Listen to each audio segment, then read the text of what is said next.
IB Nation, welcome back to another edition of the Irish Breakdown Podcast. It's Wednesday, hump day, midweek rundown time, and I've got some fun topics today. I'm just going to warn y'all in advance, okay? So, I'm always kind of trying to think of ideas and different topics to discuss and, what could be fun and what could be educational and what can be interesting and all those type of things. And so, you hear a lot of conversations about certain topics. And I'm like, that's a great topic. And it's something that I want to discuss relative to Notre Dame. And so we're going to have one of those talks today. And I'm just going to warn you guys now, it is going to be super nerdy. And I have a feeling a lot of you are going to disagree with some of the premises that I'm going to have today. Because it's going to be about the offense and what has been the problem and why Mike Denbrock could be the fix to that problem. And some other things that have happened that could be reasons for that. So we're going to dive into that today. But first, we're going to continue our overview of the Notre Dame football team, position by position, and we're kind of doing a state of the program type of look at each position. And we're going to talk today about the tight ends. And it's going to be a bit of a unique discussion because we're going to kick things off with an overall look of should the tight end position remain a focal point of the Notre Dame offense? And is that something that tracks with what Mike Denbrock has done in his career? So we'll have some numbers to back that up, and that'll be a fun discussion. Then I'll get into the current room. I think a lot of people assume is going to be a strength. I don't think we should necessarily assume that, and I'll explain why. We'll talk about that, and then, of course, the future and the impact of of those things on the offense. Part two is going to be, so we're doing an inside the numbers. Thursday is going to be sort of Thursday. Actually, it's not Wednesday. Did I say earlier at the beginning it's Wednesday? Goodness gracious. It's Thursday. It kind of tells you guys what kind of day I'm having. But Thursday, and so Thursday is one of the focal points of the Thursday show. We're trying to get different topics of each day.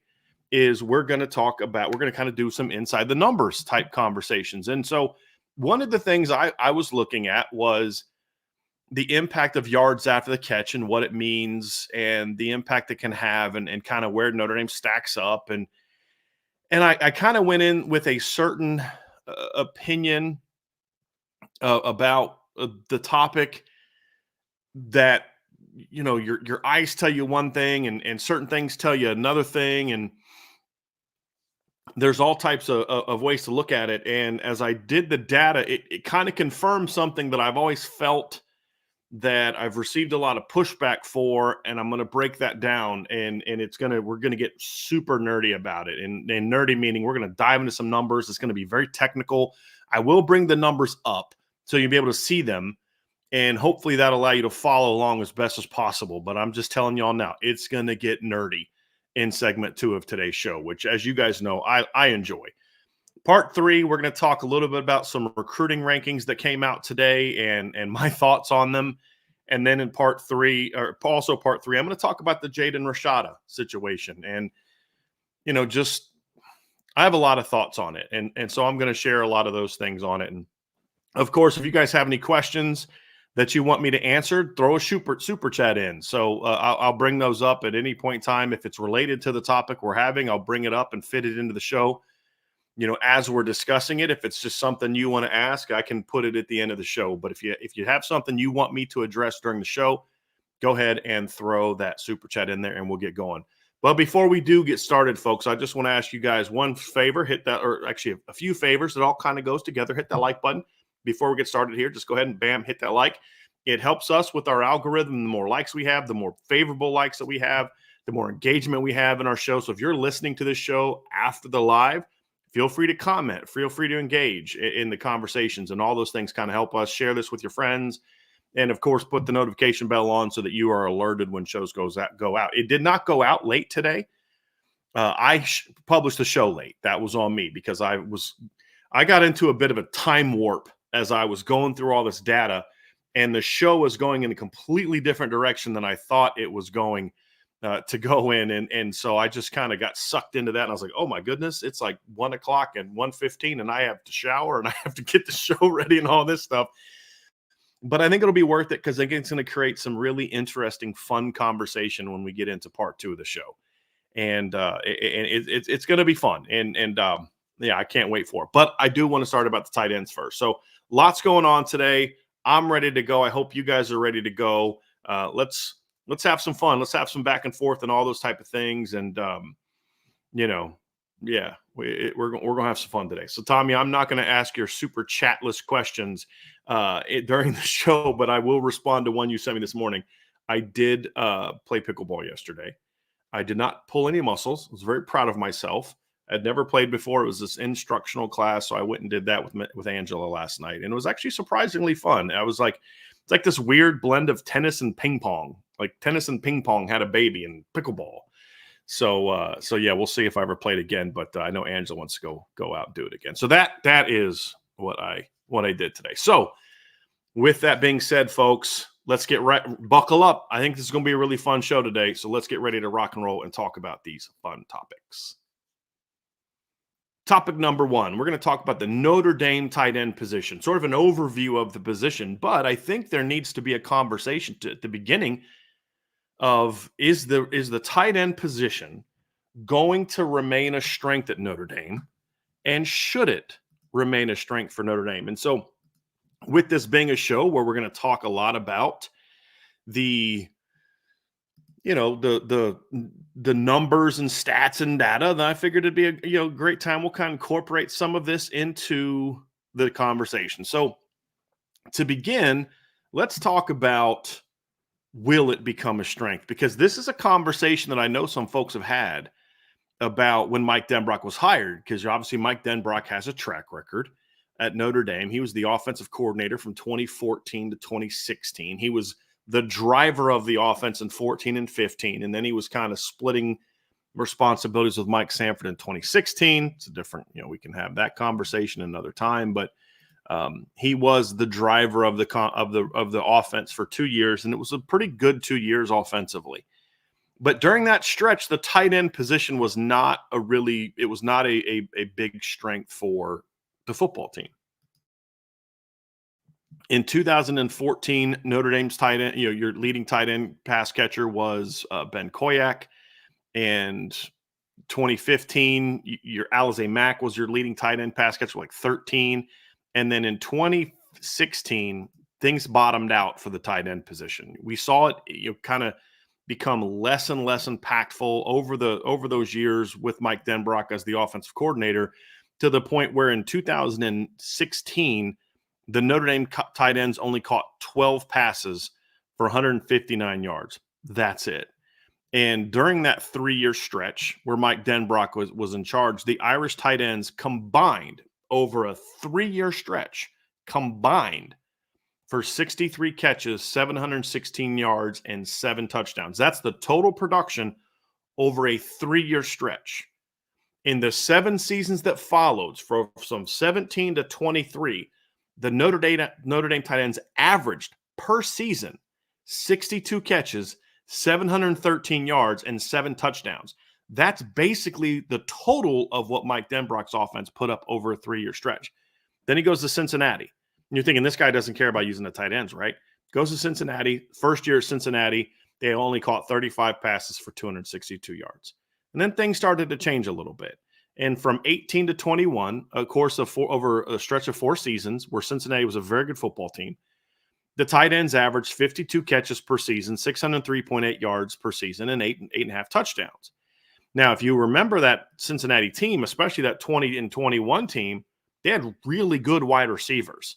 They had 3 receivers that were drafted from the 2nd and 4th round, plus they had Michael Young, who was a really good football player for them. And so even with that, the tight end room became more impactful. And so you have to ask yourself, well, what changed?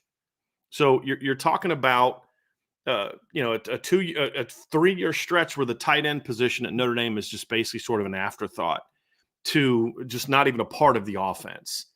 And then all of a sudden he goes to Cincinnati and things change. Well, what was the difference? Well, it was personnel, to be completely honest with you. When you think back to the 2014 to 16 offenses in Notre Dame, they were loaded at wide receiver. And the tight end position just wasn't as strong. When you look at the tight end room at Notre Dame in certain seasons, and you think about the roster they had. I mean, Ben Koyak was a solid player, 7th-round draft pick, spent a few years in the pros. Mike Hireman didn't do a whole lot for Notre Dame. Tyler Luatua was nothing but a blocker. Durham Smythe was a redshirt sophomore, and Nick Wisher was an okay average player, but not your typical impact unit. You come out in 2015, you've got a really talented freshman in Alize Mack. I think he was still at the time. I think he was still Alize Jones at the time. I can't remember when he changed his name. But you had Chase Hounsell, Tyler Luatua, Nick Wisher, and Durham Smythe. Now, Durham Smythe was supposed to be the starting tight end in 2015, but he got hurt, if you remember, in the second game of the year. And it was basically, and there was a lot of injuries that year. That factored into it as well. And then in 2016, Alize Mack got suspended, and you had Durham Smythe, and you just didn't see the tight end room be used a whole lot. So there were reasons why the tight end room wasn't used as much, because you had years where Nick Wisher was your number 2, and great kid and all that. But let's be honest, there's a drop off from Nick Wisher as your number 2 to some of the number 2s Notre Dame has had in recent seasons, where your number 2 was an NFL player. Your number 3 was an NFL player. So there wasn't as much talent, and there was a lot of talent at wide receiver. So Mike Denbrock built his offense around the talent that they had. When he went to Cincinnati, even when they had really good wide receivers, he had 2 NFL caliber tight ends. He had Josiah DeGura, I think is how you say his last name, his first couple years. And then they had the Leonard Taylor, Josh Wiley combination. And so you saw the tight end room become more productive as he went through it. So what does that tell you about Mike Denbrock? He's going to build around the talent. If he has good players, if he has a group that he believes in, then he is going to utilize that talent and build around it. And so in that regard, I fully expect the tight end room to remain a strength and remain a focal point of the Notre Dame football team and the Notre Dame offense with Mike Denbrock here. And the difference this time, too, obviously, is Mike Denbrock's the tight ends coach, where the last time around he was the receivers coach. I think Mike Denbrock's a very good position coach, and so I fully expect the tight end room to be well coached, because that's just been the case. Whenever Mike Denbrock's been in Notre Dame, his position room tends to be very well coached. And so I expect that to change as well. Not that it hasn't been well coached in recent seasons. I think Jared Parker and John McNulty were fine, very good position coaches, but there were times when, there weren't as good position coaches at Notre Dame. So all those things factor into it. So to answer the first question, with Mike Denbrock here as the offensive coordinator, is it going to look like it did last time? No, it won't. There was a reason it looked the way it did last time that had nothing to do with the talent. Now the talent is there. He's going to use the tight ends. We saw that in the spring game. If I off the top of my head, I believe Mitchell Evans and Eli Raritan combined for like 9 catches in that game. And so I fully expect it to be a strength. Why? Because talent-wise, it is a strength.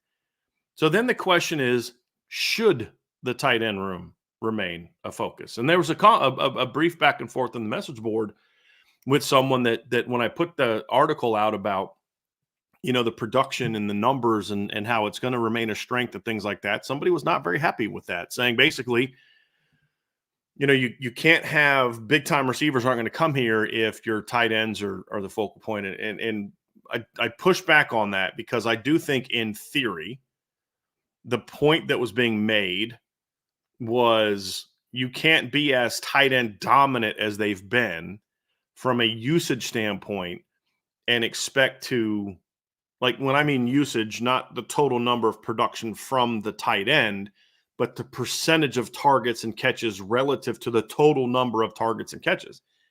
If you remember correctly, there was a year in 2011 where Tyler Eifert had over 60 catches and 800 yards. Well, that same season, Michael Floyd had 100 catches and over 1,000 yards. So clearly Notre Dame was an offense that was more than happy to throw the ball to the tight end. But they spread the ball around. Theo Riddick had 30-plus catches and 400 yards. TJ Jones had 38 catches.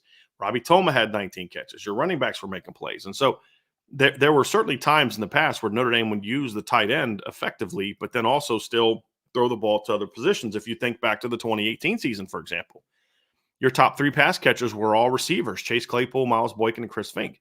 Actually, if you want to get specific order, it was Miles Boykin, Chase Claypool, and then Chris Fink. But your 2 tight ends, Alize Mack and Cole Kmet, who are your 2 primary tight ends, still combined for 51 catches for 522 yards and 3 touchdowns. And then there was also 5 catches for 22 yards between Brock Wright and Nick Wisher, who caught 3 touchdown passes. So your tight end room caught 6 touchdowns that season, despite having Miles Boykin, despite having Chase Claypool, despite having Alize Mack. And of course, they also threw the running backs a decent amount that year. So the point that I would make is, just because Notre Dame has been so overly tight end dominant in recent seasons doesn't mean that that's how it should, that there has to be this overcorrection to where you don't make it a focal point anymore. I think that's misguided. What I think you need to do, and what I think Mike Denbrock is going to do, is take advantage of your strengths as a program, recruit to your strengths, but also make sure you're building up the rest of it. So should tight end remain a focal point of the offense? Absolutely. I think it'd be foolish not to. And here's a couple reasons why. Number one, recruiting. You can recruit tight ends at a high level. Notre Dame, in my opinion, I'd be shocked if Notre Dame ever has a receiver room or very often that's going to be as good as the LSU receiver room last year, for example, where you've got 2 first-round draft picks. The closest Notre Dame ever came to that was 08 and 09 when you had Michael Floyd and Golden Tate, who Golden was obviously a second-round pick. Michael Floyd was a first-round pick, and Michael Floyd was very good during that time as well when he was healthy. But he was a true freshman in 08. 09, they were ridiculous the first few games of the year before Floyd got hurt. Like, that was as good of a 1-2 punch as you're going to have. But even on that team, you still had Kyle Rudolph catching a lot of balls when he was healthy on that team. You're just not going to see it very often where Notre Dame has a receiving class like the 17 Alabama class, that had Jerry Jeudy and Devontae Smith and Henry Ruggs. And they also had a tall kid, Shivers, that was on that team too. That was a highly ranked guy. And then the next year you get Jalen Waddle. I just don't think Notre Dame is really ever going to be able to recruit receivers that way. They can get a Will Fuller, they can get a guy like that, but it's just not going to be often you have that kind of room. But what Notre Dame can do as well or better than anybody is recruit big-time tight ends. So if you're not going to make the tight end room a focal point of your offense, running and passing, then you're not taking advantage of a position that you can recruit as well as anybody in college football. That's a very terrible way to build your football program, is to say, that's like saying, hey, I know we can recruit the offensive line really well, but we're going to focus all of our time on wide receivers. Like, no, you do both. You continue to recruit receiver better, and you make the tight end room still a focal point. Now, what you don't need to do, in my opinion, and what I have had an issue with and what we have complained about is, I had no problem with Notre Dame making Michael Mayer their number 1 receiver. He should have been. He was a difference maker. The issue, however, was that they, number one, didn't use their second tight end enough in the pass game. And then the other issues were they didn't do enough to incorporate the other pieces. There was not enough being done to utilize the talent of Michael Mayer or Mitchell Evans last season, to use them as decoys at times or weapons at times that then are opening up opportunities for other players. And those were mistakes. It wasn't that Michael Mayer shouldn't have been your best receiver. I have no problem with him being the best receiver. It's you didn't maximize how the way you use the talent around him. And so if you're not taking a position that you can recruit at an elite level and building what you do around that, then you're just not a good football coach. You're not a smart football coach.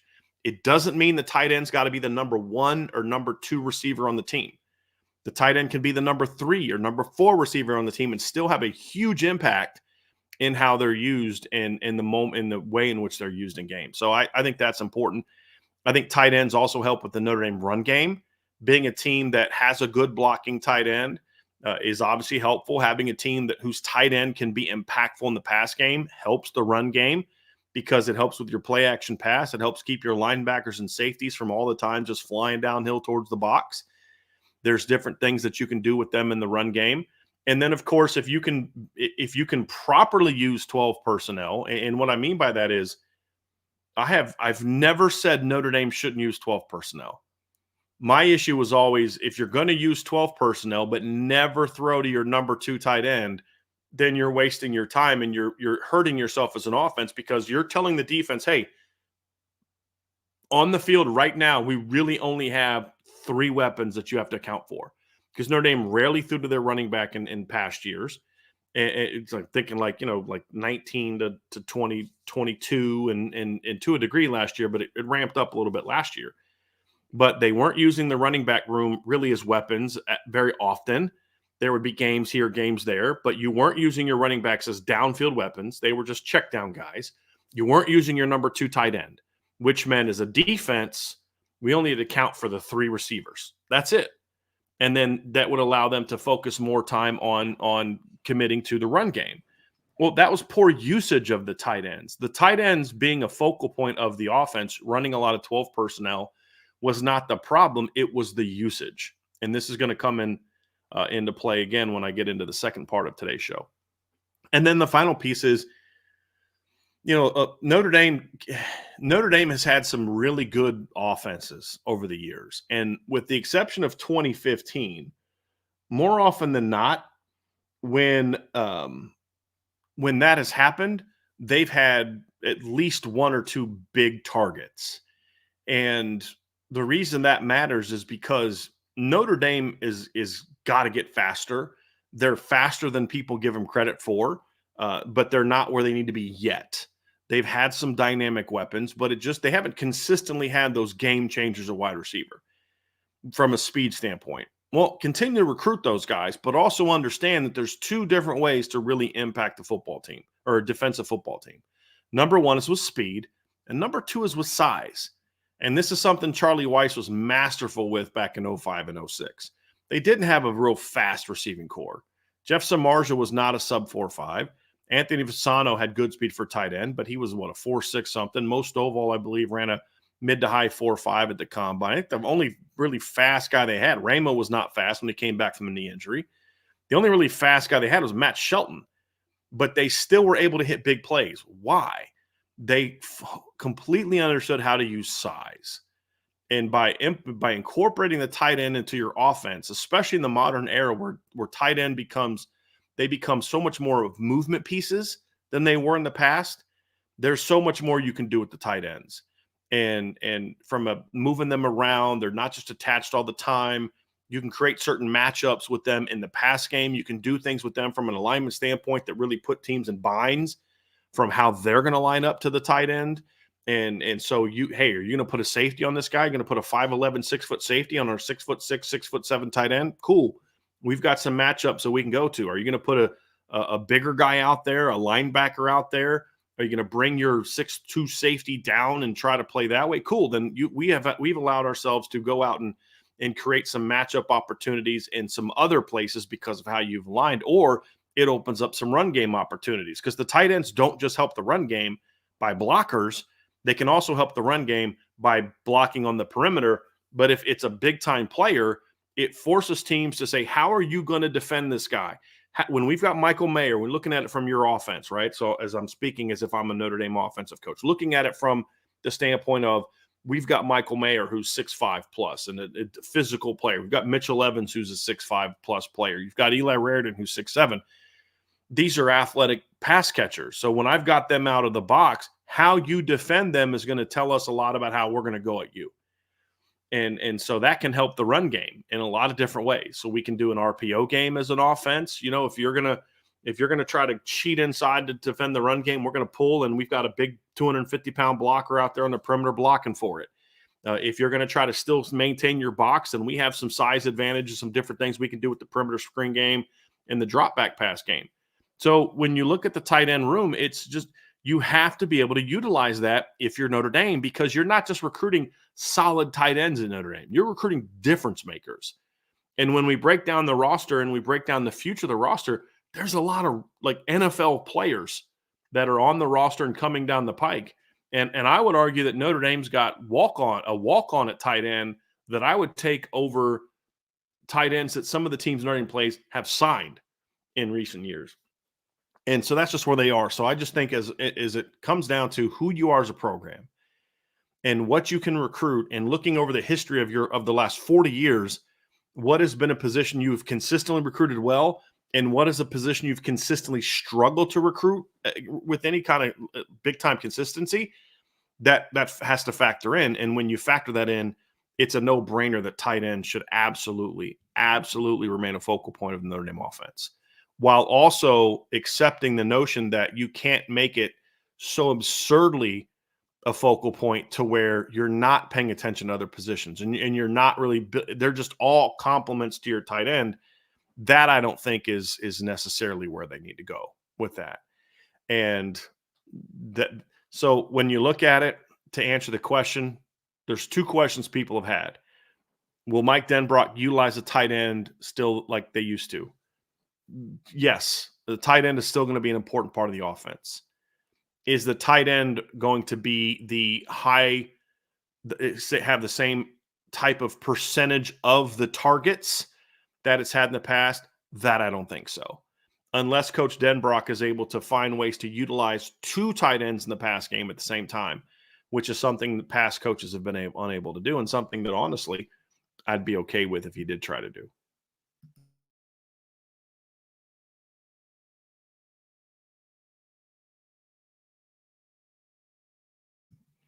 So now let's dive into the specifics of the 2024 Notre Dame tight end room. And this is a unique group because there's loads of talent in this group. I mean, loads of talent. Mitchell Evans is a guy that Pro Football Focus had a list of the top 10 returning tight ends in college football, not for the draft, just for players at the positions. And Mitchell Evans was number 2. I've seen mock drafts that have Mitchell Evans late first round, early second round. I don't know that I buy that right now because of the injury history. But look, the kid, before he got injured last year, Mitchell Evans ranked in the top 3 to 4 in catches and receiving yards amongst tight ends. I mean, he was a really, really good, impactful football player. And that was with him having missed the Central Michigan game. So this is a kid that this is a player that has a chance to be a really good football player and a really productive football player and a future professional football player if he can stay healthy. And then I would argue that he's not even your most talented tight end. He's not even your most physically gifted tight end. That's Eli Raridon, who's an inch and a half taller, faster, more explosive. And Eli has a chance to be a star someday too. And then you get to Cooper Flanagan, who's a very talented football player in his own right. Different type of player than the other two, but a talented player in his own right. You've also got Jack Larson coming in, who's I graded out as a 4-star recruit. So when you look at kind of where the talent is in the room, you sit there and say, boy, that's a really talented room. I mentioned earlier that Notre Dame has a walk-on that I would have taken over some of the tight ends that Notre Dame opponents have signed. I'm talking about Henry Garrity, who you guys know I've been very high on since his high school days. Was a guy that needed time. He was always going to need multiple years to develop and grow and fill out. But I like some of the things that I've seen from him. And so I'm high on Henry Garrity as a walk-on. You've got Davis Sherwood as a lead blocker. I think there's a talent gap between the others and him, but tough kid who's played a lot of football. So there aren't many rooms in college football, if any, that have the depth of talent that Notre Dame has. And I haven't even mentioned Kevin Bauman, who's a quality player too, because he's just never been healthy, and I can't get there. And that is for a room that has overall been very injury plagued. And that right there is really where my big question mark comes from the 2024 tight end room. If everything goes swimmingly, right, and Notre Dame is able to keep everybody healthy, guess what? This tight end room is going to be dynamic. It's going to be special. It's going to be the envy of everyone in college football. I truly believe that. It is that good. You have 3 tight ends that could start for at least 75% of the teams that they're going to play this year. When I mean 75%, I don't mean each could start for 75%. I mean your lowest guy of the trio, whoever you think that is, could probably start for 75% of the opponents in Notre Dame plays this year. And I would be one to get you, that's a little bit of a low estimate. That's just kind of off the top of my head, thinking through. That's pretty accurate, may even be higher. You're loaded there. And you have different types of players. Mitchell Evans is different than Eli Raridon. Eli Raridon is different from Cooper Flanagan. Cooper Flanagan is different from Mitchell Evans. So you have a very unique group of players. So, hey, the tight end should be great this year, right? I'm not. It could be, but to me, this is still a question mark. And a lot of the conversation that we have as fans this offseason is about the injury history of Riley Leonard and will he be healthy and how good is he going to be? And we're not talking enough about the tight end room, because I think there's just this assumption that the tight end room is going to be really good because it's always good in Notre Dame. And I actually think this is a bit of a precarious situation, and it's something that Mike Denbrock has to prepare for, and I'm going to talk about that. But we can't ignore the injury history for Mitchell Evans and Eli Raridan. We can't ignore that. Mitchell Evans tore his ACL in November. That's usually a minimum 6 to 8 month recovery, which means you're getting into July, right? July is kind of when he starts to be able to come back. When will he be up to full speed? I don't know. Will he be in position to play a 16-game season? I don't know. Eli Raridan is a junior in college and who's already torn his left ACL. I think it's his left ACL twice. Same ACL twice. He did it as a senior in high school, and then he did it again at Notre Dame as a freshman. And then he comes back last year. He's kind of slow to come back. He's just had some nagging things here and there. I think the Notre Dame coaching staff wisely limited his reps during the fall or during spring practice in order to try to keep him healthy and keep him fresh. But when you're doing that with a younger player, there's a reason why. It's because you're concerned about the injury history.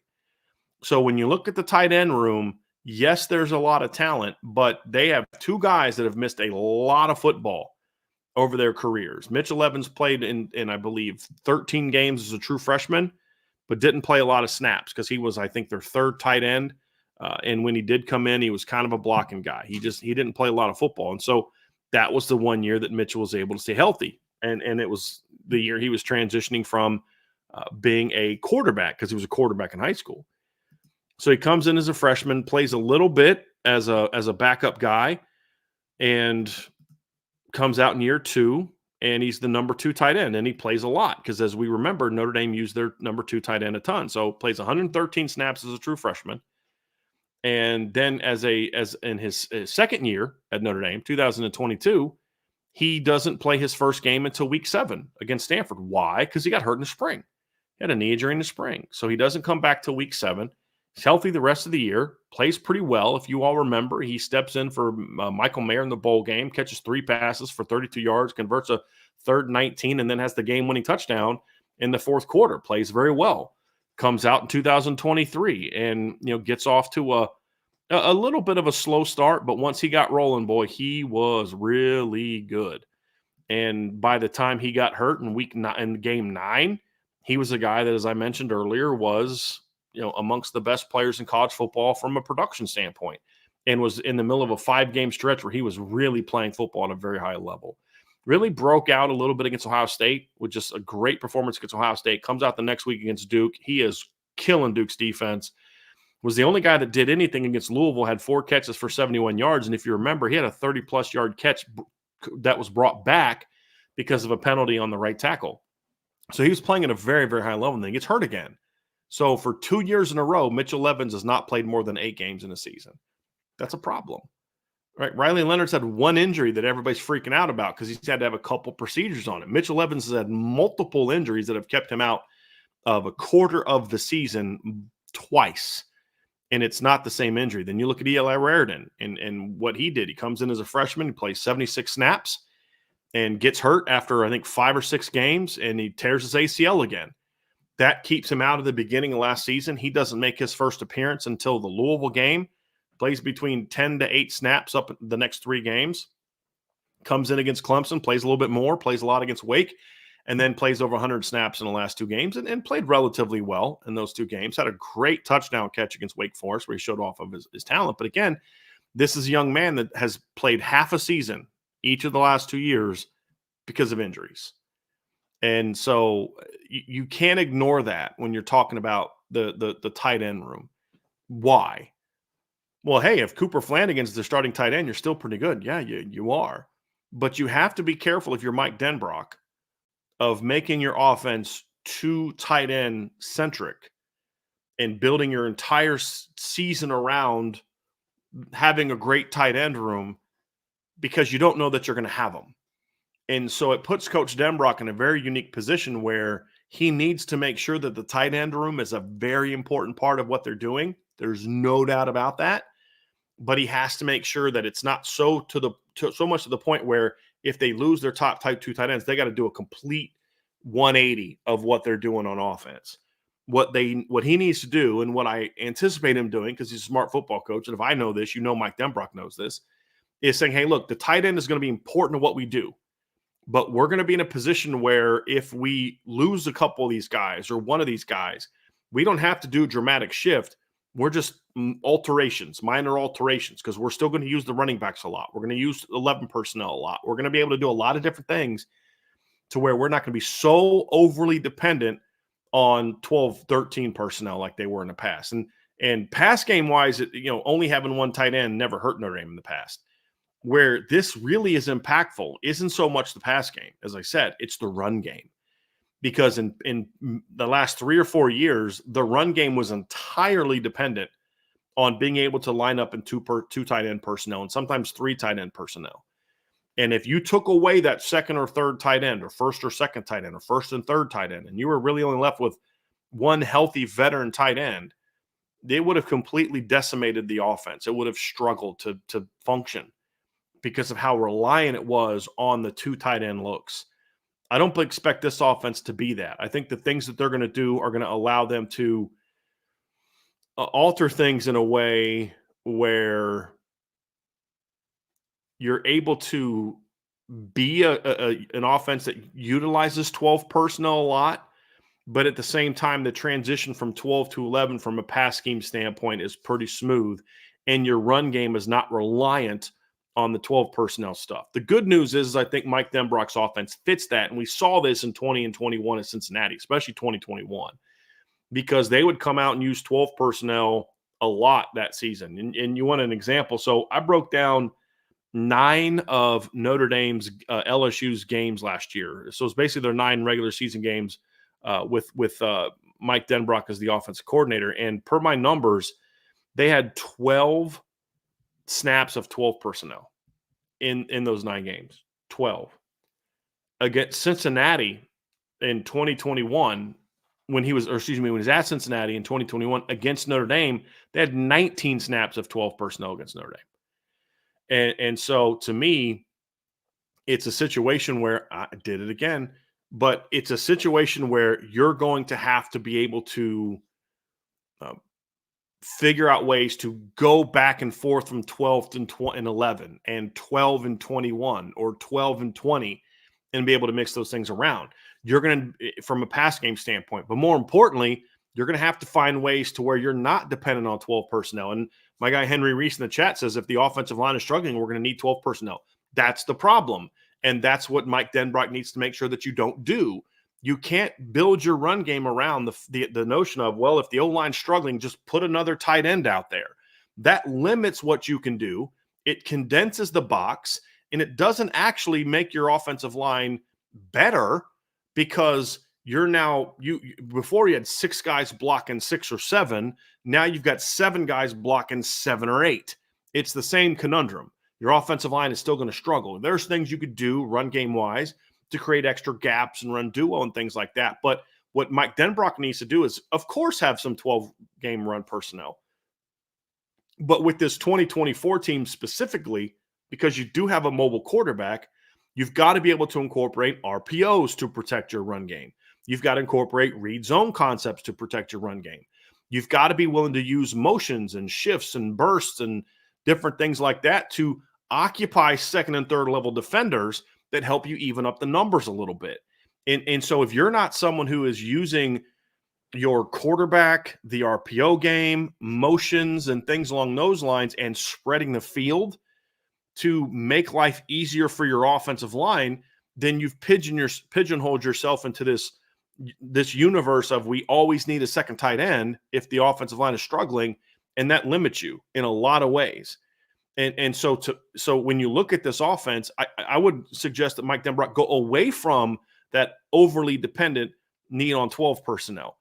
Definitely make it a part of your offense, but have it to where it can be in a quick shift if your personnel struggling with health. And that's going to be key because you can't do a complete 180 shift of who you are on offense in the middle of a season. because guys are hurt. You're going to be in trouble.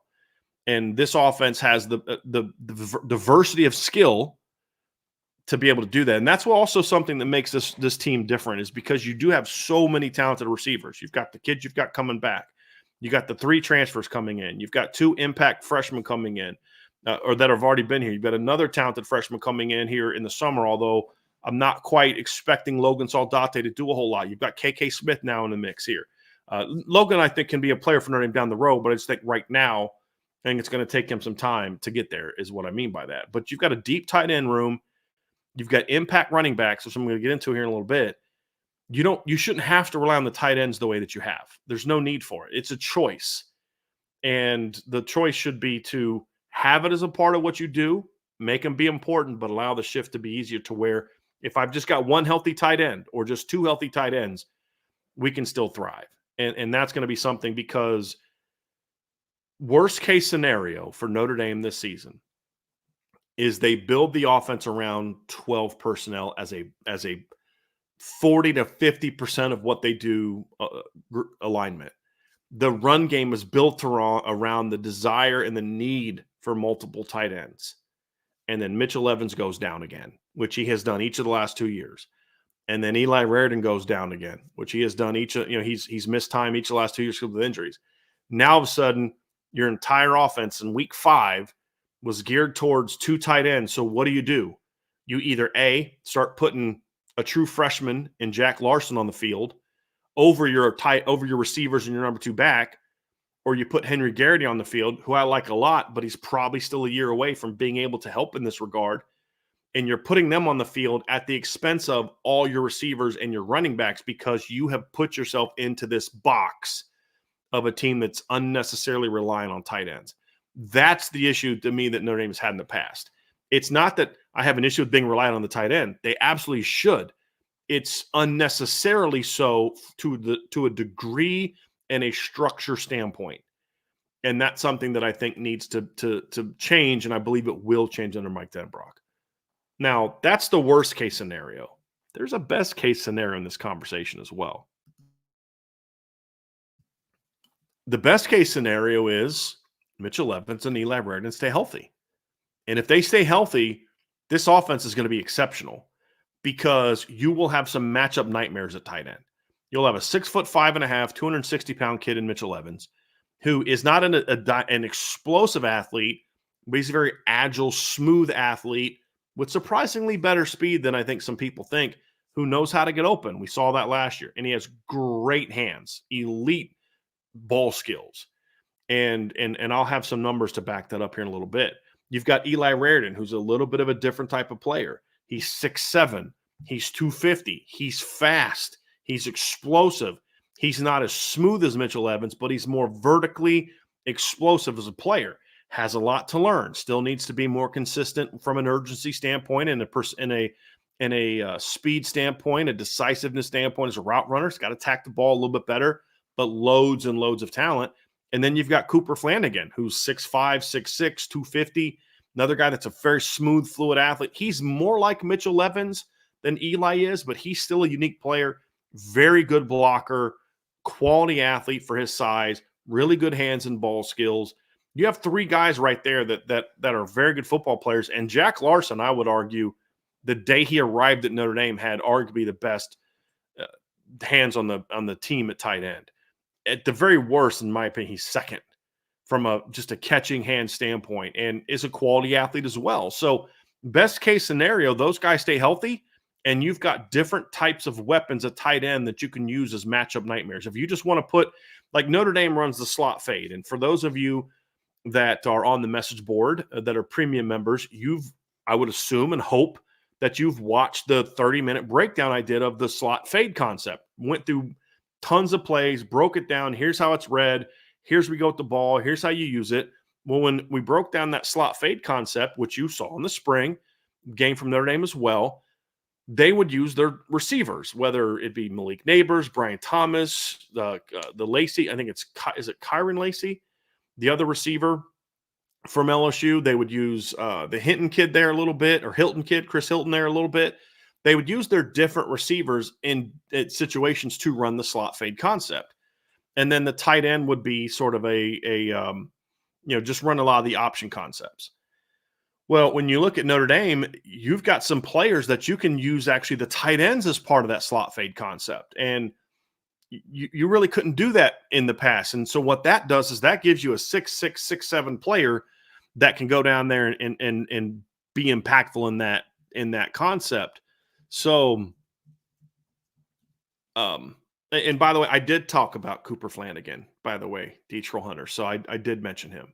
But you've now got these players that you can utilize in ways that were only used by the receivers at LSU, but you can now use your tight ends to impact those positions. There are certain concepts that, they'd run some double post concepts. They would run some snag concepts at LSU where they would use multiple receivers. Well, with Notre Dame, they have tight ends that can impact those plays. And so best case scenario, you can utilize those guys, but not all three of them are great on that.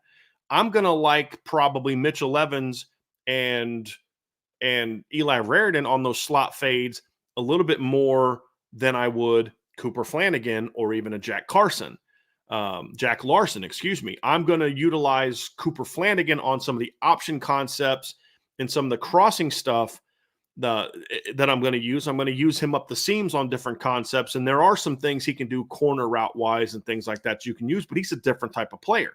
Well, what that allows me to do if I'm Notre Dame is I don't always have to be an 11 personnel to run my slot fade concept.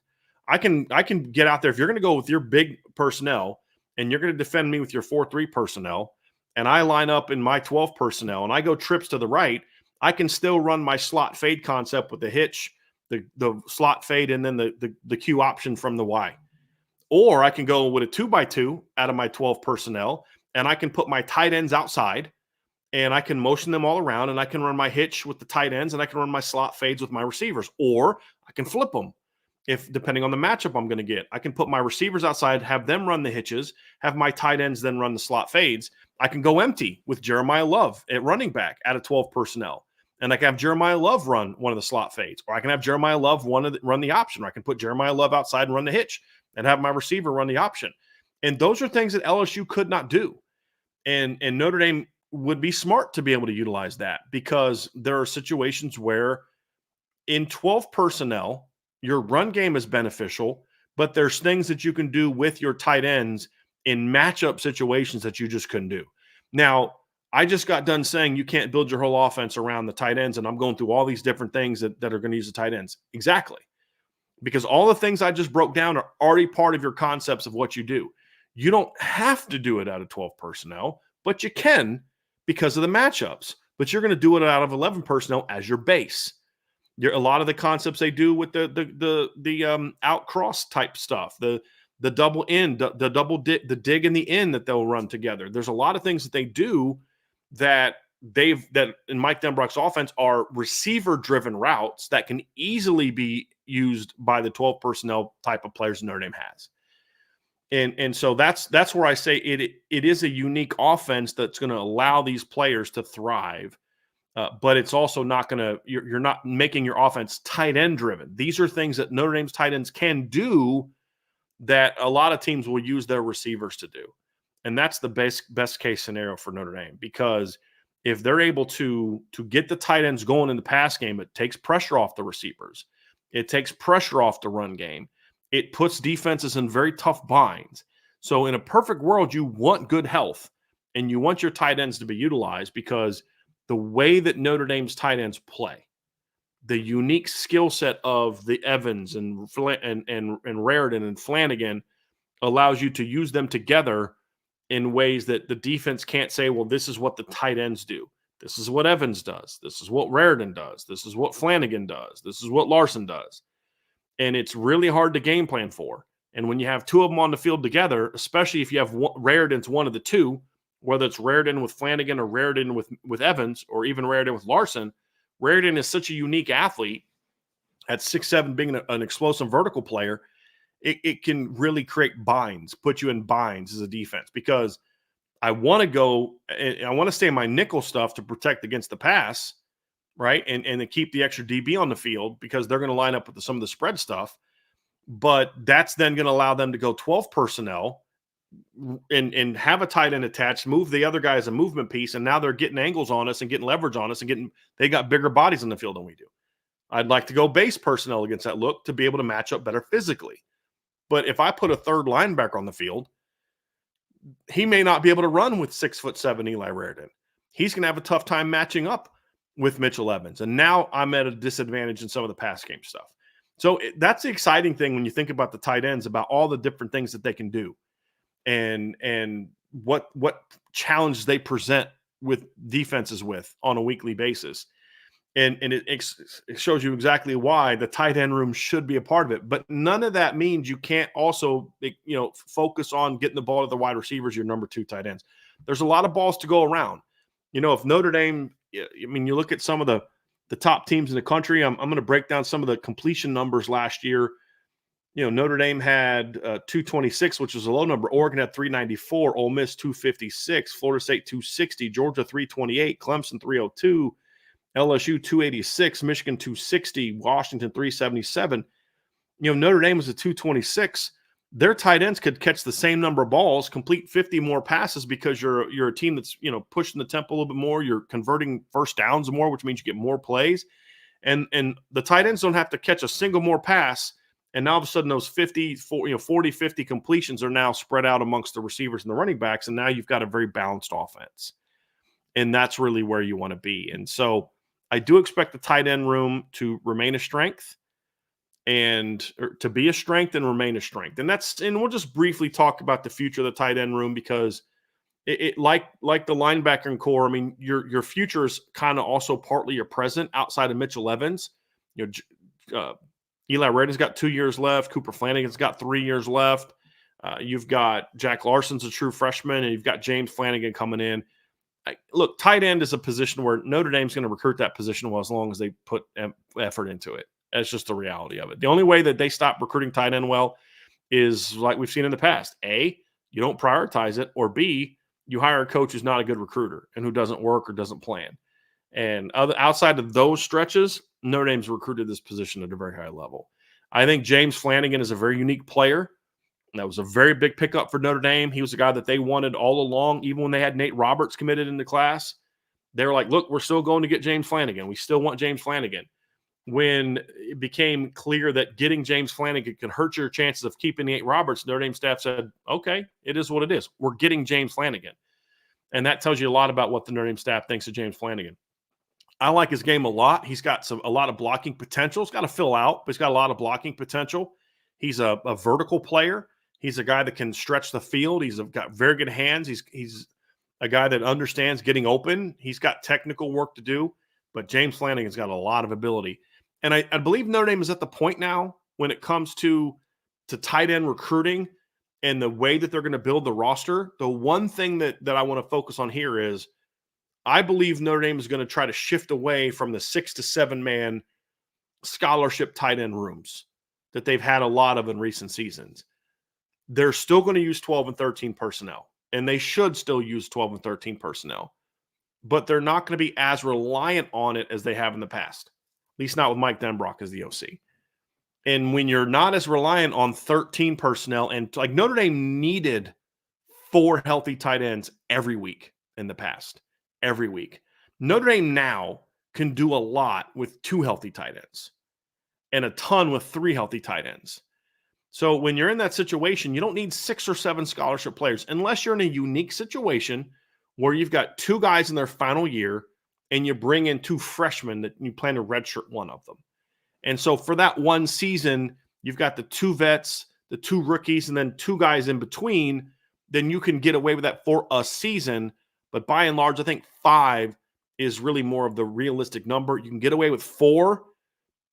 At times you may have a year with 6 as you've got a veteran group that's getting ready to come out, and you don't want to have lose 2 guys, and then even if you bring in 2, you're still only at 4 because you didn't properly space it out. So they're at the position now where it's kind of 1 tight end a year, and then if they have a guy break out and that you think could be a 3-year guy. So if you're in a situation where you've got a Michael Mayer going into his junior season and he's already broken out as a star, and you have to say, look, there's a chance this kid's going to leave early.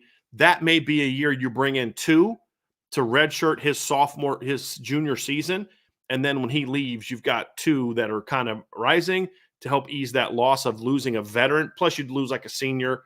Then you lose the underclassman who goes to the pros early. Now you kind of restock the roster. And then after that, you're back to 1 a year. But I don't think you're going to see as much of the 2 tight ends per year as we've seen in the past. There will be times for it, but I don't think we're going to see as much of it now that Mike Denbrock's the OC. And I what does that mean for Notre Dame? It all means that you can now kind of be a little bit more picky. Go focus on your top guy, land your top guy. And they did that with James Flanagan, and they're going to continue to try to do that in future years. Or you say, hey, look, we got some really good impact players in the last 2, and we've got studs in the last 2 classes. We need a blocker in this class. They kind of did that a little bit with Cooper Flanagan. Eli Raritan was a pass catcher first, blocker second in high school. He's turned out to be a pretty good blocker. And Mitchell Evans was an athletic, pass catching tight end as well. So with Cooper Flanagan, not that they were taking a kid who couldn't play, but they were looking for more. They wanted an impact player, but they wanted a guy that could play the game in a little bit of a different way. A little bit of a, look, Cooper's very talented, but his talent is attached to the line, blocking, work in the middle of the field, working the intermediate stuff. And he's still an impact player, but it's just a different type of skill set that then complements what you landed the 2 years before. And then because they got Cooper in the 23 class, that meant, okay, let's get a Jack Larson type in the 2024 class. Now in 25, you're getting more of a taller, guy that can do more attached, vertical guy in 25 and James Flanagan. So some of us as fans, we're going to look at, well, this guy was ranked higher than that guy. Yeah, but that guy's the exact same player as these 3 guys, and they needed a certain skill set. That's why they took the guy that you may not be as excited about because he's not ranked as high, because that guy fit more of what they were looking for and is still a good football player.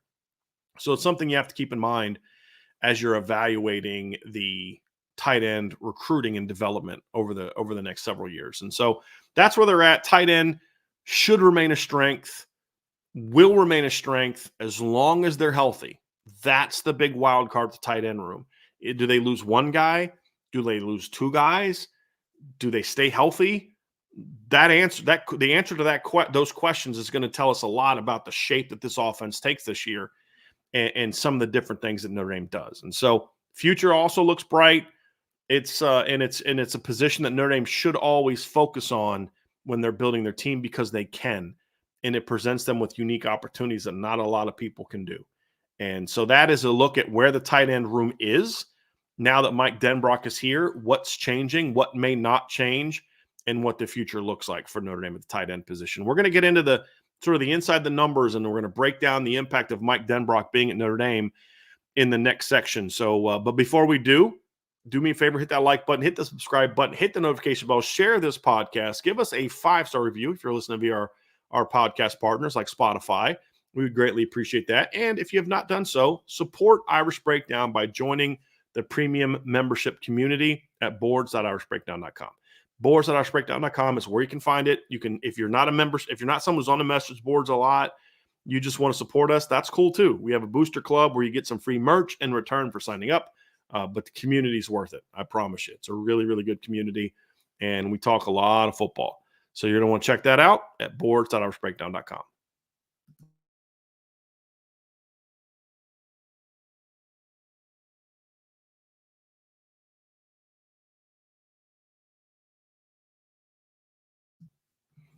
We're going to dive into part 2 of today's show.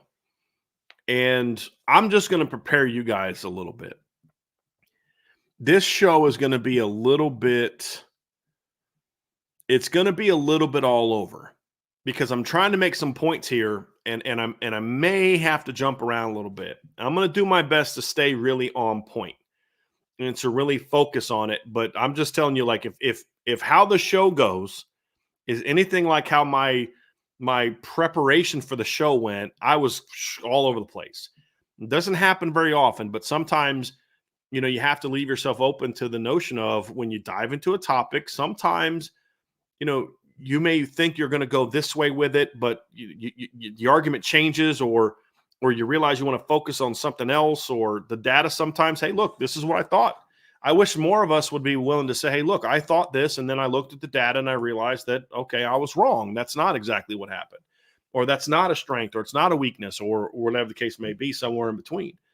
And that's a little bit of what I want some of you to be willing to do today, or at least hear my argument for. You don't have to agree with me, but at least hear my argument for it, because this is something that we've been back and forth a lot over the years. And really what I want to get into today is, part two is we're going to kind of dive inside the numbers, and we're going to look at certain aspects of offense that I think are very important to being a championship football team, especially in today's era, and where Notre Dame is in a good place for it, where they have to get better with, even though they're in a good place. And what does it mean get better from a coaching standpoint, from a talent standpoint? So I'm going to dive into all that. So, I'm someone that believes in the modern game that yards after the catch and playmaking ability is a big thing. I don't think that an offense can be, especially now that you're going to a 3 to 4 team playoff. I don't believe that you as an offense can be in situations where you are I'm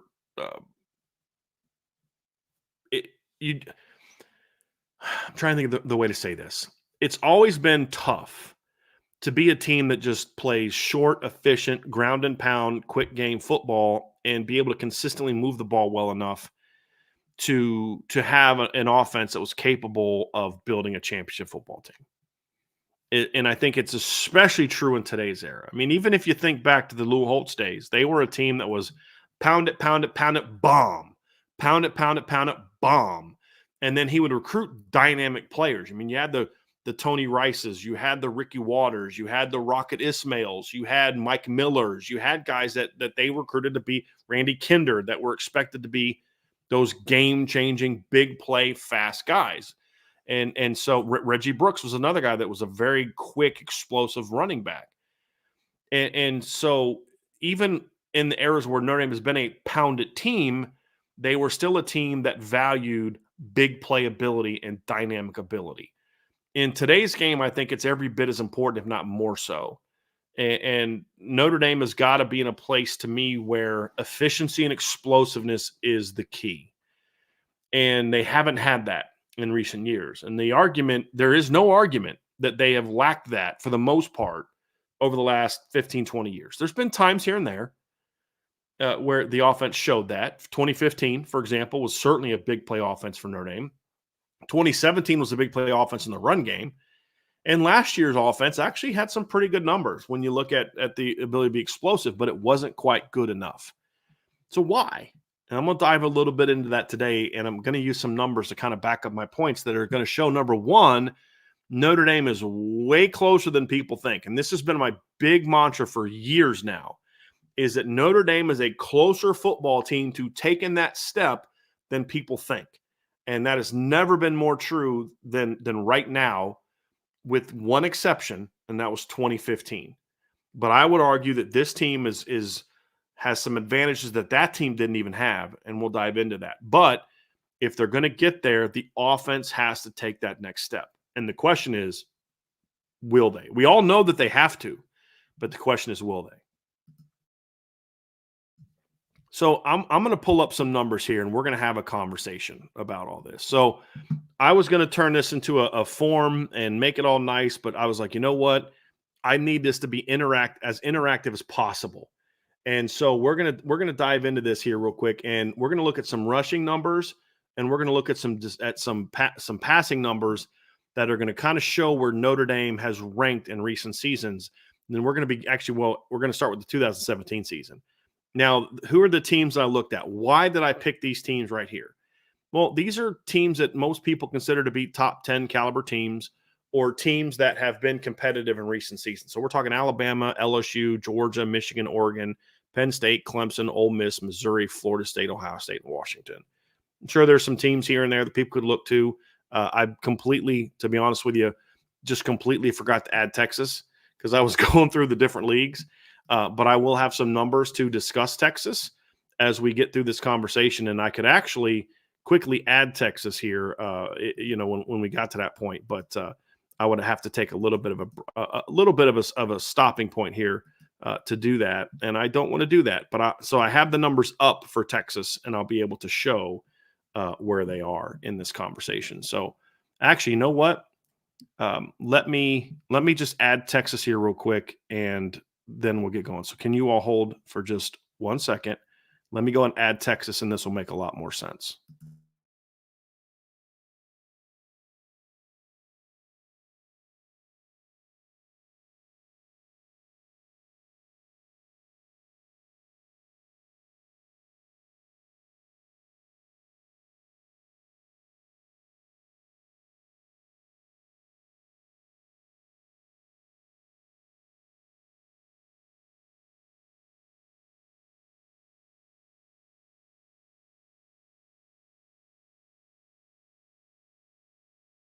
All right, so let's dive into these numbers, and we're going to focus quickly on run game first, and then I'm going to add some pass game stuff here in a little bit as well. So this is first of all to show you rushing numbers, and this is all Pro Football Focus data. So here's what these numbers mean.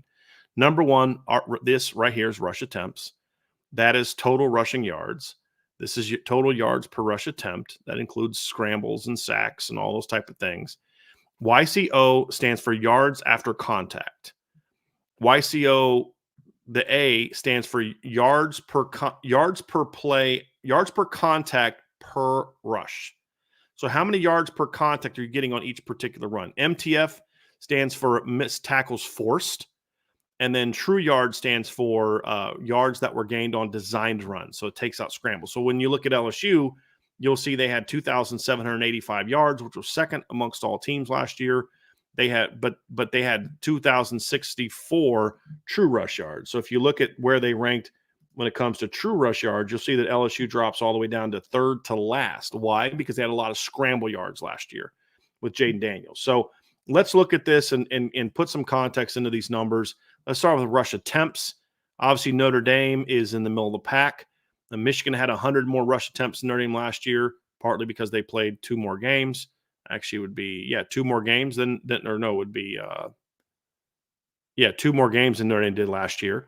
And also ran the ball more. If you look at total yards, Michigan only had, what would that be, about 170 more yards, despite having 100 more carries. So if you look at total yards for last season, Notre Dame last year ranked slightly higher amongst all the top teams in total yards. And then this is where you start to see a little bit of a difference in the point that I'm going to get to today. Yards per attempt. You see Notre Dame is tied with Georgia for 5th, and they're 0.1 behind Bama and only 0.3 behind Oregon. LSU was an anomaly last year, and again, as I pointed out, a lot of that has to do with what Jalen Daniels did as a runner. Now let's look at yards after contact, and this is where we get down to where, again, Notre Dame's offense was a lot more explosive than people give it credit for. Yards after contact. Notre Dame last season was only 16 yards behind Alabama in producing yards after contact in their run game. And this is not obviously just Audric Estime. Audric Estime had a phenomenal year at that. And if you look at Audric Estime's numbers alone, he had last season yards after contact. He had, let me pull it up here. He had 892. Jeremiah Love had 278. And Jadarian Price had 215. Audric averaged 4.3 yards of yards after contact per carry. Jadarian Price was a 4.6, and Jeremiah Love was a 3.9. So you're talking about the missed tackles forced. Notre Dame, despite being, if you look at their numbers on this, Notre Dame was tied. They were 6th in missed tackles forced. Behind mostly, with the exception of Florida State and Oregon, teams that had a lot more attempts. And then if you look at true rushing yards last season, Notre Dame, again, top 5 in that regard. So when you look at the yards after contact, Notre Dame was tied for 1st with LSU last season. And really, there was only a couple teams that were even really close to Notre Dame. And so, as I've said, look, the numbers, you have to be a team that can do things out of structure. You have to say was going to be a 5-yard run, but we turned it into a 9, or it was going to be a 5-yard run, we turned it into a 50-yard run. And when you look at Notre Dame's numbers last year, running the football, Notre Dame is right there with the top teams in college football. There's no argument there. I mean, you look at those numbers, and those numbers make it very clear. This is a team last season that have the ability to go out and be an impact football team from a rushing standpoint. And the reality is there's a lot of seasons where this has been true. There's been a lot of seasons where Notre Dame was a team that could go out there against good opponents and really for an entire season and be a team that could go out there and be an effective team running the football. That's not going to shock anybody. Notre Dame obviously has been very good at that. And there have been years maybe where they weren't quite as dynamic at it, but this is certainly a team where when you look at it, say running the football is not a problem for Notre Dame. And I would also say that running the football has not been an issue for Notre Dame when you look at it from a standpoint of, are they able to be a big play offense? That's also been something that this team has been good at. So when you talk about the run game, I would argue that in a lot of ways, the Notre Dame run game is already there. It's already a team that you look at and say, hey, they just have to keep building on what they're doing. They have to keep, hey, look, you're a team that's really good at this. You have to keep building on what you're doing. And if they're able to do that, then just keep doing it. The problem that Notre Dame has had is there's been years where they've tried to get good at throwing the ball. They got better at throwing the ball in 2021, but then they took a step back running the ball. And that's what you can't do. So running the ball, we're going to not going to focus on that a lot. That's an area where I think we can see that Notre Dame is one of those top programs. And they've got some guys coming back that were impactful in that regard last year. As I pointed out, Audric Estime did not even lead the offense last season in yards per carry or yards after contact per carry. Jadarian Price led the team in that. We talk a lot about Jeremiah Love being a difference maker, and he is. Last year on 85 carries, Jeremiah Love had 16 missed tackles forced. So that is a rate of, 16 divided by 85. That is an 18.8%. On 18.8% of his carries, he forced someone to miss. Now you could have multiple missed tackles forced on one play. So it's not a direct per carry, but it's the number. It gives you a glimpse of it. Jadarian Price last year had 14 missed carries forced on 47 rushing attempts. Actually, I did that wrong. He had 72 carries. So, excuse me, Jeremiah Love, 16 missed tackles forced on 72 carries. Is actually a 22.2 rate. So I actually had that wrong. I went back and fixed that. So 20.2.2. Audric was at 30.6. So clearly that's an area where Jeremiah is going to have to continue to get better. But if you look at Jadarian, he had 14 missed tackles forced on only 47 carries last year, which is a rate of 29.8. So he was almost right there where Audric was in his really first year playing. So you have two guys that are still good at forcing missed tackles. And that was as they were number twos, to be honest with you, and number threes. Now they're going to be number one. They got to continue to continue that. So I don't think that's going to take a step back at all. So let's get into the pass game. And that also, as Andrew Gilmore just pointed out, that was also in a situation where they didn't have a quarterback that was adding any of that value. Like imagine this, and I'm glad you said that right now, Andrew, because it brings up a point. Who was the one team that was really far ahead of Notre Dame last year in yards per carry? It was really only LSU, and they were way ahead. But then you look at yards per carry, yards of contact, yards after contact per carry. Notre Dame was tied with LSU for first. Well, now Notre Dame is adding a player in Riley Leonard that is a difference maker in that regard. And if you look at what Riley Leonard did the last couple seasons, you'll see that he's a guy that brings a lot of that value to the table as a runner as well. Last season, Riley Leonard had 25 missed tackles forced last season as a runner. That was on 28 rushing attempts. Think about that. 28. Last year, Riley Leonard had 209. It's only in 7 games. 294 yards after contact, 5.6 yards per after contact per carry. We remember how good Audric was. Audric was a 4.6. Riley was at 5.6.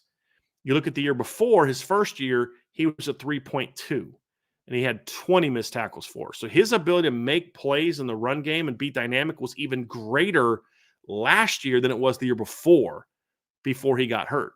So over the last 2 years, Riley Leonard on barely over 100 carries, these are as what Pro Football Focus numbers, has had 45 missed tackles forced. Last year, Riley Leonard, or as a rookie, Riley Leonard had 377 yards after contact in 13 games the year before. Notre Dame's quarterbacks last year had, let's see, a grand total of 99, 9, 108, be 1, and then where's Kenny Minchie? 108 last year, yards after contact. Riley Leonard, as I mentioned, had well over 500 the last 2 years. So you're adding that element to it as well. It should only make it even more dangerous. So that's a very good observation, Andrew. See, I don't always just disagree with you. That's a very good observation that you had. But I'm just even looking at what they just had last year, and it shows that. Now let's look at the pass game. And we're going to look at it this way. Okay, so here's some numbers to me. This is what's going to be the separator from people. And when you look at where Notre Dame has been, and this is the thing that this is what's going to really make this a conversation. And we're going to go over the numbers. I'm going to ask why this is the case and what can be done. So let's look at pass attempts. Notre Dame, of these, we got 14 teams broken down. And I did add Texas, by the way, for the passing numbers. But of these 14 teams that we broke down, Notre Dame ranked 13th in passing attempts last season. Notre Dame, and that was when they went out and got one of the all-time passing leaders in college football history. They still ranked second to last amongst these teams in passing attempts. Passing completions, Notre Dame ranked second to last. Notre Dame attempted fewer passes and completed 20 fewer passes than Penn State with Drew Aller at quarterback, for all of you guys that can think of that. When you look at total yards, Notre Dame ranked 10th of these 14 teams. But here's where it gets interesting. Of those teams, Notre Dame ranked 6th in yards per pass attempt. They ranked higher than Washington, Missouri, Michigan, Ohio State, Texas, and Florida State, amongst other teams, in yards per attempt. That's very, very good. Yards after contact, Notre Dame last year ranked 7th in yards after contact amongst these football teams. They averaged more. They had more total than Missouri, Ole Miss, Ohio State, Clemson, Penn State, Michigan, and Alabama. Now think about that. LSU last year only had, I'm trying to do the math, that'd be 347, right? Yards. LSU had 347 more yards after contact than Notre Dame last year. But the fact is they threw 61 more passes than Notre Dame. Let's look at yards per contact, yards after the catch per catch last season.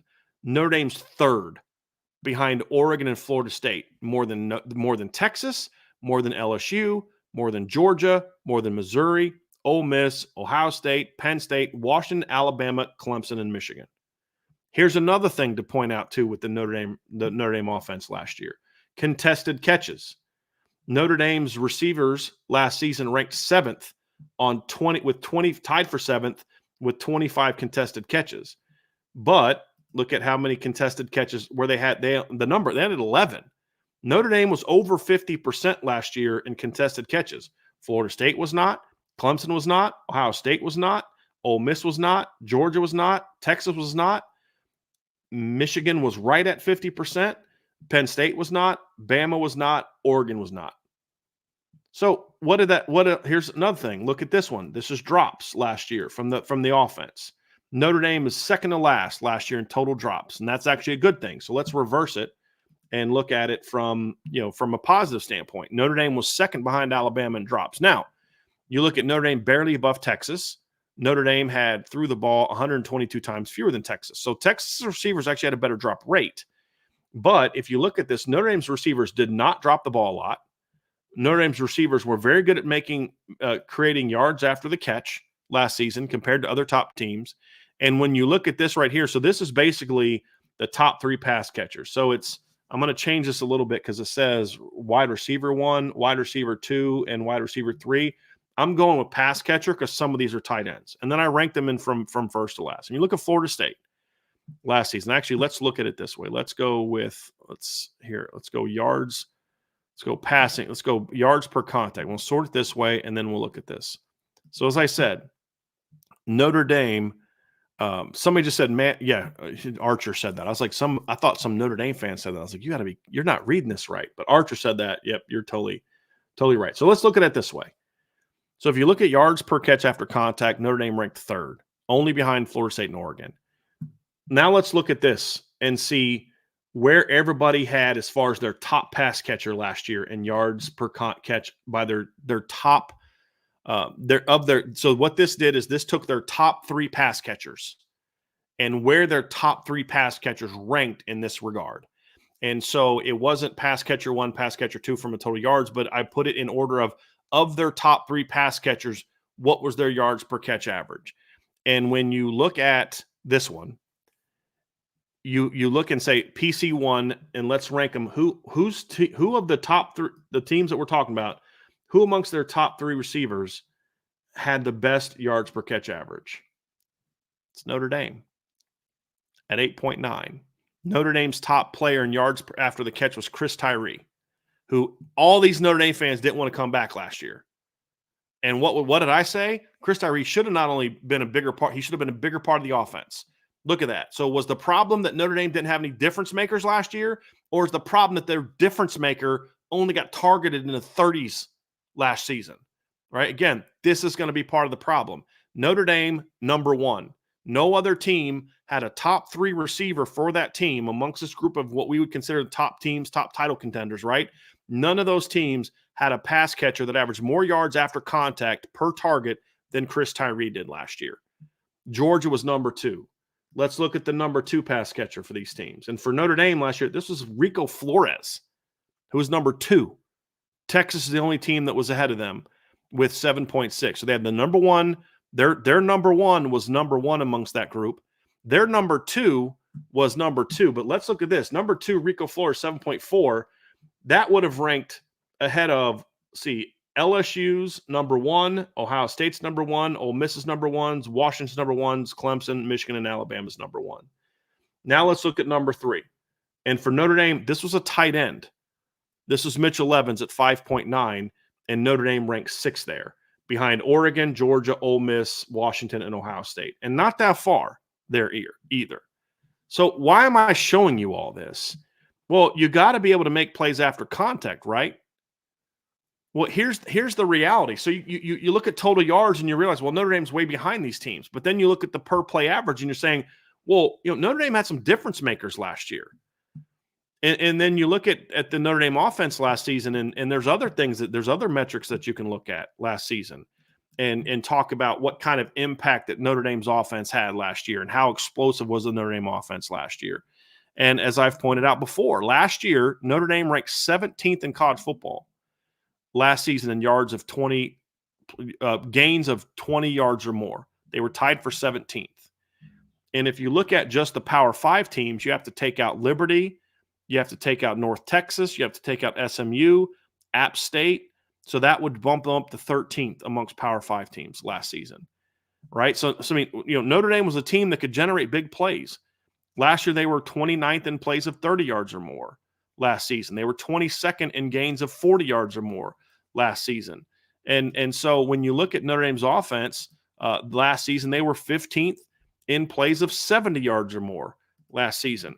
Notre Dame's offense generated a lot of big plays last year on a per play basis. None of these teams that we're talking about right now and the reason I use their top 3 receivers is because Notre Dame's got guys that it averaged 20 plus yards per catch because a guy caught one pass. I have guys will average 30 because they caught like one pass for 31 yards or 3 passes, and on one of them they had 50 yards after the catch. That's obviously going to bump up your number. So you add the top 3 receivers in catches or yards last season because now you're talking about you've raised the number of targets enough to where you're going to have fewer skewed stats, right? And so that's kind of part of it as well. And that's why I wanted to go with this number and break this down, because what do these numbers tell you? in a lot of ways, when you look at certain metrics that are based on per play averages, Notre Dame has had a very dynamic offense last season. And we've talked about Notre Dame set scoring record last season. And here's a thing that gets me fired up. When you look at Notre Dame's offense last season, and you look at the players that had the best yards per catch, yards per contact after the catch last season, your top two guys were actually Jeremiah Love and Jadarian Price at 16.0 and 14.8. Now, again, that was running backs out of the backfield, and there's different aspects to it. But when you, like I said, when you look at the numbers, it tells you a story. Here's another breakdown that I had. I looked at Notre Dame's anticipated top receivers last year compared to Georgia's, and I'm going to have to blow this up a little bit, so give me a second so you guys can see this a little bit more.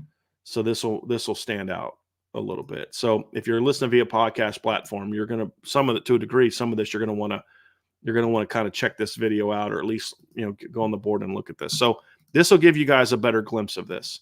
So what I did here was I took the expected top receivers for Notre Dame and Georgia this upcoming season, and I'm going to put it here. So let's do this so I can put them side by side so you guys can see this a little bit better. So I think this will help us get a better gauge of this right here. So let's go there. Let's get that here so we can see this a little bit. And then now we can zoom out a bit. Told you guys I was totally going to nerd out a little bit today. So can you guys see that? So let's get rid of this. And let's make it a little bit, let's go out one more. So that got actually a little bit too far. So I want to do this, get that a little bit tighter, and then you guys will be able to see all this. So this will bring it all into view when we get here. So let's look at this. This is Notre Dame's anticipated top receiving core compared to Georgia's top receiving core, and essentially I put it in position of highest yards per contact, yards after the catch per catch. It's very hard to say. And look at it. Notre Dame's top 8. Deion Colsey, Jaden Harrison, Chris Mitchell, Jordan Faison, Jaden Thomas, Jaden Greathouse, Mitchell Evans, Bo Collins. 8.3, 7.7, 7.1, 6.6, 6.2, 6.0, 5.9, 5.0. Compare that to Georgia's anticipated top 8 receivers this year. Arian Smith, Dominic Lovett, Dylan Bell, Landon Humphreys, Oscar Delp, their tight end, Colby Young, Rara Thomas, and Michael Jackson. Notre Dame's transfers are in there. So are LSU's, or so are Georgia's. Landon Humphrey, Colby Young's from Miami, Humphreys is from Vanderbilt, and then Michael Jackson's from USC. Look at the numbers. Notre Dame's anticipated top receiving core had higher. Every single player ranks higher in yards per contact after the catch than every kid on Georgia. Look at the number of drops. Notre Dame's guys had 11, 16 drops. Very similar drop numbers from the Georgia guys, right? And then 5 of those drops were from Bo Collins. It's going to be something Bo's going to have to work on, but he'll have a better quarterback. Look at the contested numbers. Every guy for Notre Dame except for 2 were around 50% or better, whereas Georgia, obviously, much lower rate than that. Look at Chris Mitchell's last year in contested catches, 12 out of 25. Bo Collins, 9 out of 16 he won. Mitchell Evans, 5 out of 9. Jay Greathouse, 2 out of 3. Right? I mean, and the only 2 guys that didn't have great contested numbers from Notre Dame are the shorter, faster slot guys, which is true for Georgia as well. Arian Smith is a vertical guy. He's not a guy you're going to put out there and win contested catches. Landon Humphreys went 3 of 13 on contested catches last year. Robert Thomas was 4 of 10. Now, Colby Young, bigger receiver, he's going to have better numbers.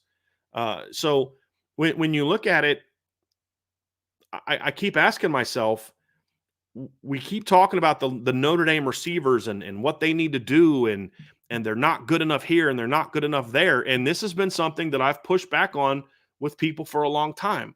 I have said for a long time, the receivers are not the problem per se. There's been talent at receiver. The problem has been what? It's been development of the receivers has been an issue, which is why they don't play as well in big games.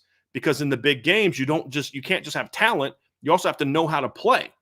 And in the big games, you're playing Ohio State and they're well-coached secondary. You're playing, Georgia and they're well-coached secondary. If your kids are just out there trying to be athletes and they're going against their athletes and they know how to play the game fundamentally and technically, and you don't know how to play the game fundamentally and technically, you're not going to play as well in those big moments.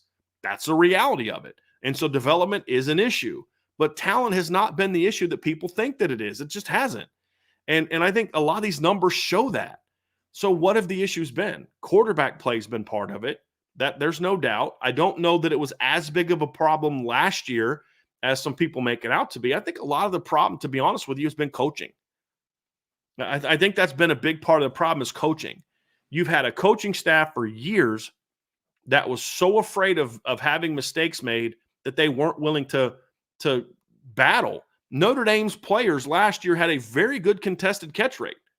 But if you look at the number, you say, well, they didn't have a lot of contested catch opportunities, as I pointed out. I mean, last year, I'll bring this form up again. Last year, Notre Dame, amongst the 14 teams we looked at, ranked 11th in contested catch opportunities. They just didn't give their receivers a lot of chances to make those kind of plays. They should have. We talked about this all year. Give those guys more chances to go make plays. Right?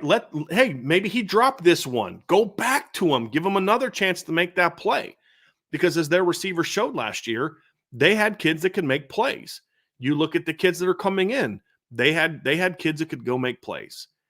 And when you break down this Notre Dame football team, it gets frustrating because you hear people take the lazy, and some people are lazy with it. Some other people, I really just think it's just, I don't know what it is. I just think sometimes it's groupthink. Sometimes it's just, look, I don't break it down, so I don't really know. I can just look at the end result, and that's totally fair. That's totally fair. But when I look at where Notre Dame has been, and I get frustrated by we don't have the receivers to do this, and we don't have the receivers to do that, and it's not the quarterback's fault. It's the receivers aren't any good, right? Because it's the mantra that we've bought into, and I've never really cared for that. I've never thought that was the actual reason. And I think some of these numbers show that. I mean, you look at Chris Mitchell last year, and you think about, well, yeah, he played in a league of teams that weren't very good. Okay, well, he played an SEC team last year on the road. He was targeted 9 times, caught 6 of those balls for 157 yards and a touchdown. He had 73 yards after contact. He averaged 12.2 yards after contact per reception last season, and he won 3 out of 5 contested catch opportunities against Arkansas last season in that game. So his kid went on the road against an SEC team and did it. That's exactly what he did. And so to me, I get frustrated when the players continue to be blamed for things that I believe aren't actually player problems. I think the issue has always been a program at Notre Dame that has been so utterly afraid to make a mistake that they just would rather just be conservative, not take chances, and try to win with defense and running the football. And that got Brian Kelly a lot of wins, but they could never win the big one. It was an issue for Marcus Freeman his first year. We saw last year's offense take a jump, but in some of the bigger games, the offense took a step back and did not show like this 7.4 yards per attempt. Well, that's great, but did they do that, when the games mattered most? That's a different question. And so it gets to the point where you buy into those excuses so much that you start to believe like, okay, this team just isn't good enough. This team's just not good enough to go out there and make plays last year. They can't compete with this team. They can't compete with that team. Talk about the contested catch numbers. They went 1-3 on contested catches against Ohio State. That's it. But what the problem is not that they only went 1-3. The problem is they only threw 3. They only had 3 contested catch opportunities because you had a quarterback that was unwilling to take chances. And you had an offensive coordinator that was unwilling to take chances in the big moments. Now, I've argued that Jared Parker's offensive game plan was better than people anticipated, and the quarterback wouldn't let it loose. The problem, and then when you get into some of these other moments, we talk about the Louisville game, you talk about in past, last year against Ohio State game. The other part of it is that's when you have a well-coached defense or well-coached DBs and your guys aren't, you're going to get in those situations. And then Notre Dame would throw some contested catches, but then they wouldn't throw it to the right guys and give the right guys those opportunities. And those are things that just continued to frustrate me when I would break down this football team in the last couple seasons, because they would take these chances against teams that aren't any good. And then when they got into bigger games, they would not let them make plays. And they would get, they just start making excuses and blaming players. And it just got to the point where you just kind of get tired of hearing it. You get tired of hearing all the excuses about why Notre Dame can't do this and why Notre Dame can't do that. And they don't have the players here and they don't have the players there. And the reality is that's always been a cop-out. What you didn't have was a coaching staff that had the guts to go out there and try to make those plays and give those guys opportunities. And you had coaches that were always trying to show they were the smart ones. And if you rely too much on the players, then maybe you don't look as smart sometimes. And it just was such a frustrating situation because the team has wasted so much talent over the years on offense. And people say, well, Notre Dame can't recruit top receivers. Nonsense. Notre Dame has had receiving cores loaded with 4-star, highly ranked recruits. They just haven't developed them. They haven't turned those guys into the players that they need to be. They haven't gotten the most out of those talented players. That's the problem. The excuse about, well, they haven't had players every year. I have a friend of mine who always complains, Notre Dame doesn't have speed of receiver. Notre Dame doesn't have speed of receiver. And then we get to the combine, and he's like, wow, I didn't realize that guy was that fast. And that guy was always that fast. I kept telling you that guy was that fast. Well, he didn't make plays in the game. Yeah, he did. You just never threw him the ball. How many times the last couple of years, especially last year, did we get on a post-game show or upon further review, and people who watched the game on television would say the receivers weren't getting open? And myself and people who were at the games would say, yeah, they were. The ball wasn't coming. The ball wasn't being thrown. We have had that conversation all the time. Have we not? Is that not something that's been repeated almost every post-game show where Notre Dame's offense doesn't play well? All receivers weren't getting open. It's an easy answer. It's an easy cop-out. And then I'd sit there and try to convince you guys, yeah, they did. Well, this year we're going to have some film to kind of back some of that stuff up. And I did that a little bit last year. But these numbers show that. Guys, the receivers have to get better. They have to be coached better. They have to play with more aggressiveness. They have to be more decisive. But you have a room and you have a group of players that have not been given the opportunities to maximize their ability from a coaching standpoint. And that's been the frustration. That's where the group needs to be. I've said this. I mean, Miles, you got one good year out of Miles Boykin. You got 2 good years out of Chase Claypool. You got 1 good year out of Kevin Austin. You got 1 good year out of Braden Lindsey. You got 1 good year out of Javon McKinley. The list goes on and on and on. And then you've got a kid that in Avery Davis who got recruited to play quarterback, turns himself into receiver, and then the kid goes and does an interview where they ask him about it, and he says, yeah, I learned how to run routes from watching YouTube videos. Think about that. Think about that. Kids admits publicly that he learned how to run routes from watching, not his position coach, but from watching YouTube videos. And guess what? He was the only guy on the roster that could do the things that he did. Talking about Avery Davis. Why? Because he wasn't being taught that by Notre Dame. He was being taught that he was learning it himself. He had a desire to master his craft. This is my one challenge to Notre Dame receivers. The kids that are on the team, the kids that are transferring in, and the incoming freshmen and the freshmen. Don't use your coaches as excuses not to to do everything possible to perfect your craft. If you want to perfect your craft, take it upon yourself to put in the work to do so. The resources are there.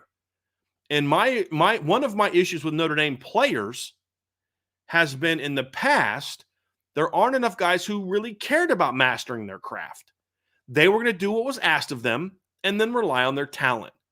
And they haven't had the attitude all the time of players that have that I want to be great mentality.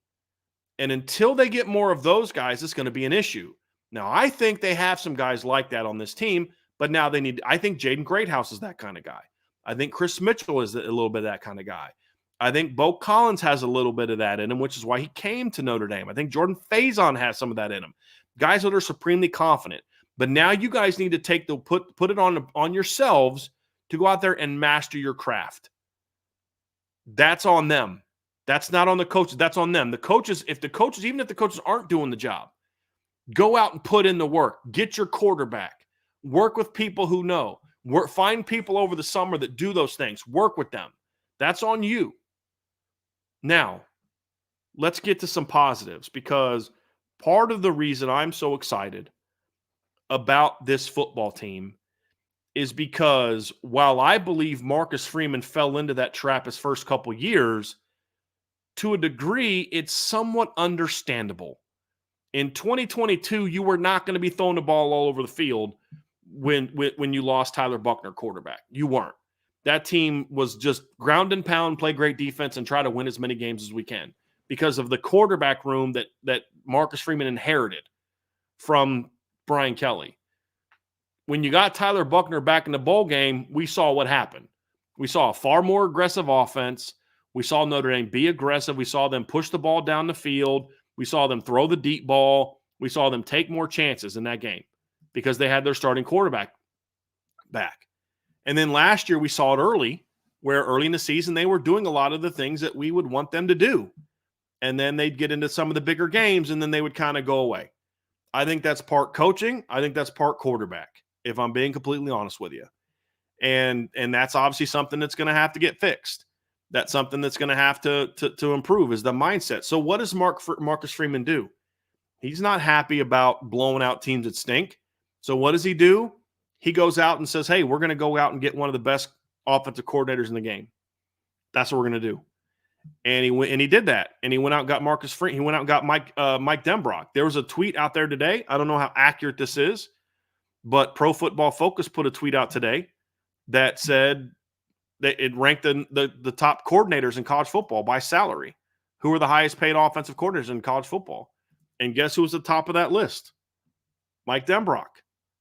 So Notre Dame went out and said, hey, we want to be on that stage. He number one, by the way, here's a funny thing. Number 3, Andy Ludwig. So again, it was never about whether or not Notre Dame had the money. It was a much different process than that. And Chip Kelly's number 2. Mike Denbrock makes more than the guy that was the head football coach at UCLA last year. Right? Why? Because did Marcus Freeman do that because he wants to hang out with his buddy again? I loved hanging out with Mike Denbrock when we coached together at Cincinnati. I'd love to hang out with him again. No, he did that because he knows that you have to go out and have an offense that can score points on anybody if you want to win a championship. We can't hold every offense, and elite offense is 14 points a game. And sometimes we can hold them to 17, like Ohio State last year, and still lose because your offense wasn't good enough. So he went out and got LSU's offensive coordinator, who had the number 1 offense in the country, who's going to take chances, who's going to be aggressive. And he went out and made that move. Why? Because I believe Marcus Freeman understands this is what you need to do. This is the kind of impact you need to have. And you can't make excuses. You don't get Mike Denbrock to play ground and pound football. You don't make him the highest paid offensive coordinator in college football to be conservative. You don't. You go get him because you want to be dynamic. You don't recruit Deuce Knight if you're Gino Guidugli if you want to have a conservative offense that's not willing to take chances. I don't think you even recruit CJ Carr to do that. You don't recruit Noah Grubbs to do that. You don't recruit the guys that they're going after right now because you want to play conservative offense. You don't push for some of the skill players that they're pushing for if you want a conservative offense. And when I look at it, that's what encourages me, because you have a coach that understands this is what you need to be.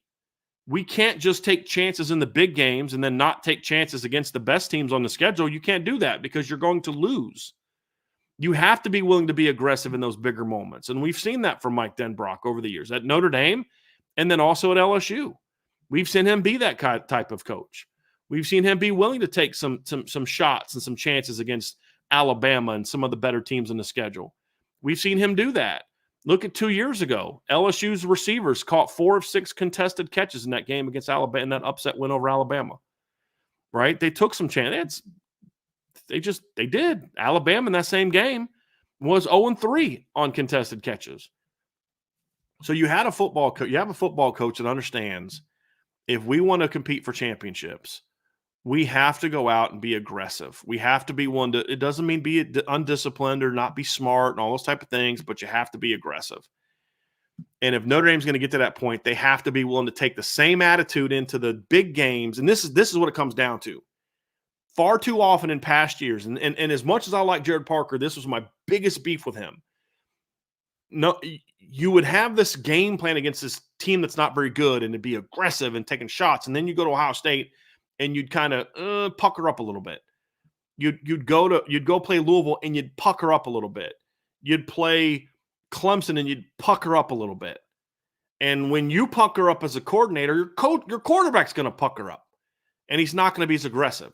When you're so afraid to make a mistake and you constantly preach, don't make a mistake, don't make a mistake, don't make a mistake, then your quarterback's going to be unwilling to let the ball go to make that mistake. His mistake will be holding on to the football. So with Mike Denbrock, what Marcus Freeman's going to have to demand of him, and if you know Mike Denbrock at all, you know this is his personality. I don't want to see you scoring 70 on Northern Illinois, and then a week after we played ground and pound and tried to win a 17-14 game against Texas A&M.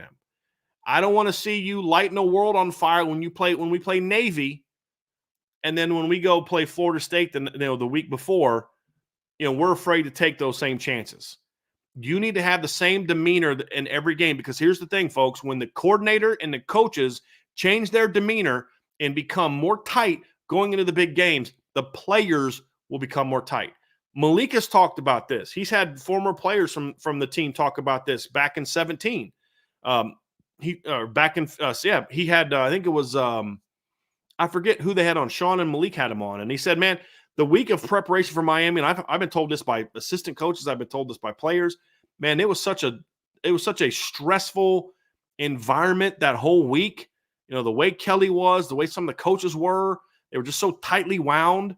It just so much negative energy that when we went into Miami and Miami's rocking our buses were pulling up and stuff, the energy was so tight all week that just kind of ruined us to a degree on offense.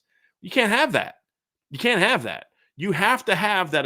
You have to have the same mentality going into prep. And Lou Holtz will talk about this. If anything, it would be less pressure the week of Miami. But you have to have the same attitude going into each game. What did Notre Dame do early against Miami? Took a shot. We're aggressive. Went down the field. And when you look at the statistics of Notre Dame last year, there's no metric you can show me. This is all Notre Dame didn't have the receiver. They didn't have talent receiver. They didn't have this. They didn't have that. They were lacking this. They were lacking that. No, they were lacking the guts to go out there at quarterback and at offensive coordinator and cornerbacks coach and other positions, whoever you want to blame. The fact is, as a group, they didn't have the guts in those big moments. And I truly believe that that's something that Marcus Freeman has to understand and we got to fix. And I believe he has. I don't know why you hire Mike Denbrock if you don't want to be that way. Why bring in Mike Brown if you don't want to be that way? Think about the Notre Dame game in 2021. When they had Notre Dame on the ropes late in the half, I think it was a 10-0 lead, and there was a minute and a half left. Actually, I'm going to look up the specifics of this situation because I think it's important to know the actual specifics of the situation because it supports the point that I'm making about Mike Denbrock. It's 2021. It's now Mike Denbrock against Marcus Freeman. Cincinnati gets the ball. They 10-0 lead. They've got a 10-0 lead. There's Notre Dame has just punted. Cincinnati takes over with a minute 39 left in the game, or the half. Now, what does Brian Kelly do in that situation? What has Marcus Freeman done in year one in that situation? What do a lot of coaches do? Hey, we're up 10-0 on the road against an undefeated team.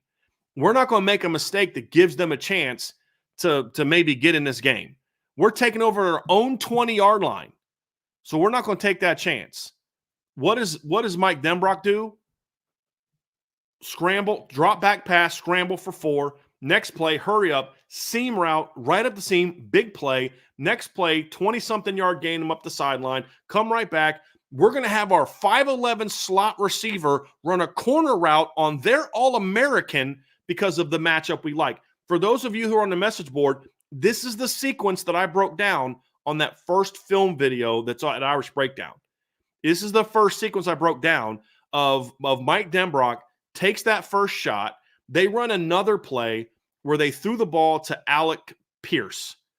And on that play where they threw the ball to Alec Pierce, their slot receiver beat Kyle Hamilton on a route. And so they went right back to that play. They got in a formation that they knew they could get Kyle Hamilton down in there. This is a 5'11", super shifty kid against 6'4" Kyle Hamilton. And they went right back to it, ran a corner route. Kyle smokes the guy, or the slot receiver smokes Kyle. They get a touchdown. Now, does that mean Kyle Hamilton isn't good? Of course not. But that's a matchup that was an advantage for Cincinnati. If you look at it from them, we know we can. That's not Kyle Hamilton's strength, and we know how we can get him in that situation. And so he got in that matchup. You talking about aggressive? You put your number 3 receiver in a matchup against their number 1 player, their best football player on either side of the ball. You went right at him because you knew this is a matchup we can exploit. So you didn't dink and dunk. You didn't run the football. You didn't take your chance, and it didn't work on first down. So then you run it out, run out the clock, take your 10-0 lead into halftime. No. They said, we want more. We are on the road playing a top 5 team. We know we need more. And Mike Denbrock went right down, 3 shots down the field. Boom, boom, boom, touchdown, 17-0, ball game. Ball game. That's what you need. That's the mindset you need. He didn't say, well, I don't know if I got a receiver that can go against Kyle Hamilton. I don't have anybody as good as Kyle Hamilton. And guess what? He didn't.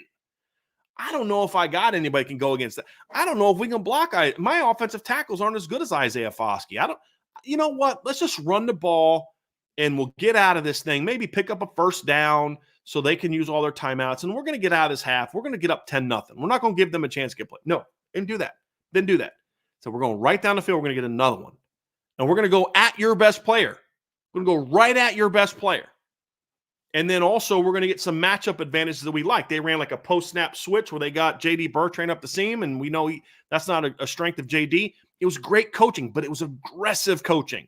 Smart, aggressive coaching built on preparation.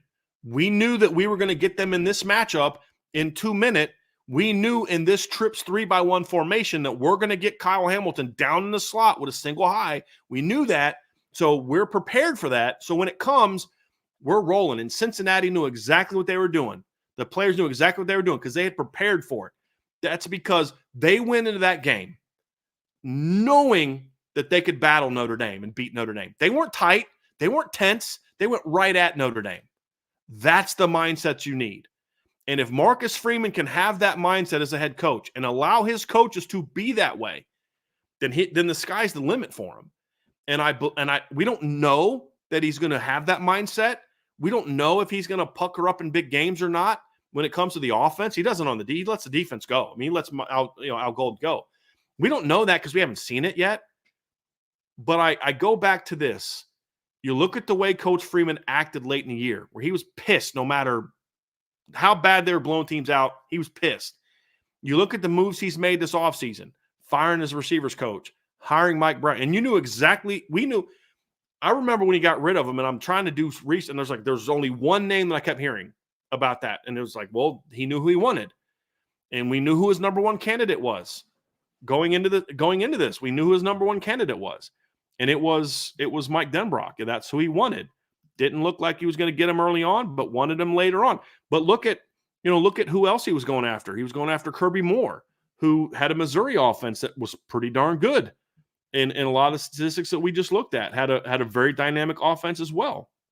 And when you break it down, you say, I just don't believe Marcus Freeman makes the hires he makes on offense if he plans to just be conservative.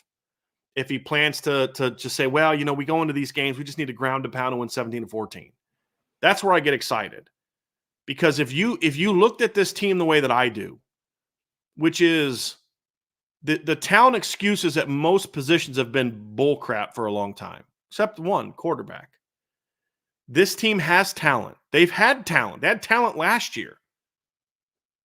at receiver, tight end, running back. They didn't use it. Why didn't you use Jeremiah Love more in the pass game? Why didn't you use Jadarian Price more in the pass game? Why didn't you use your number 2 tight end more in the pass game?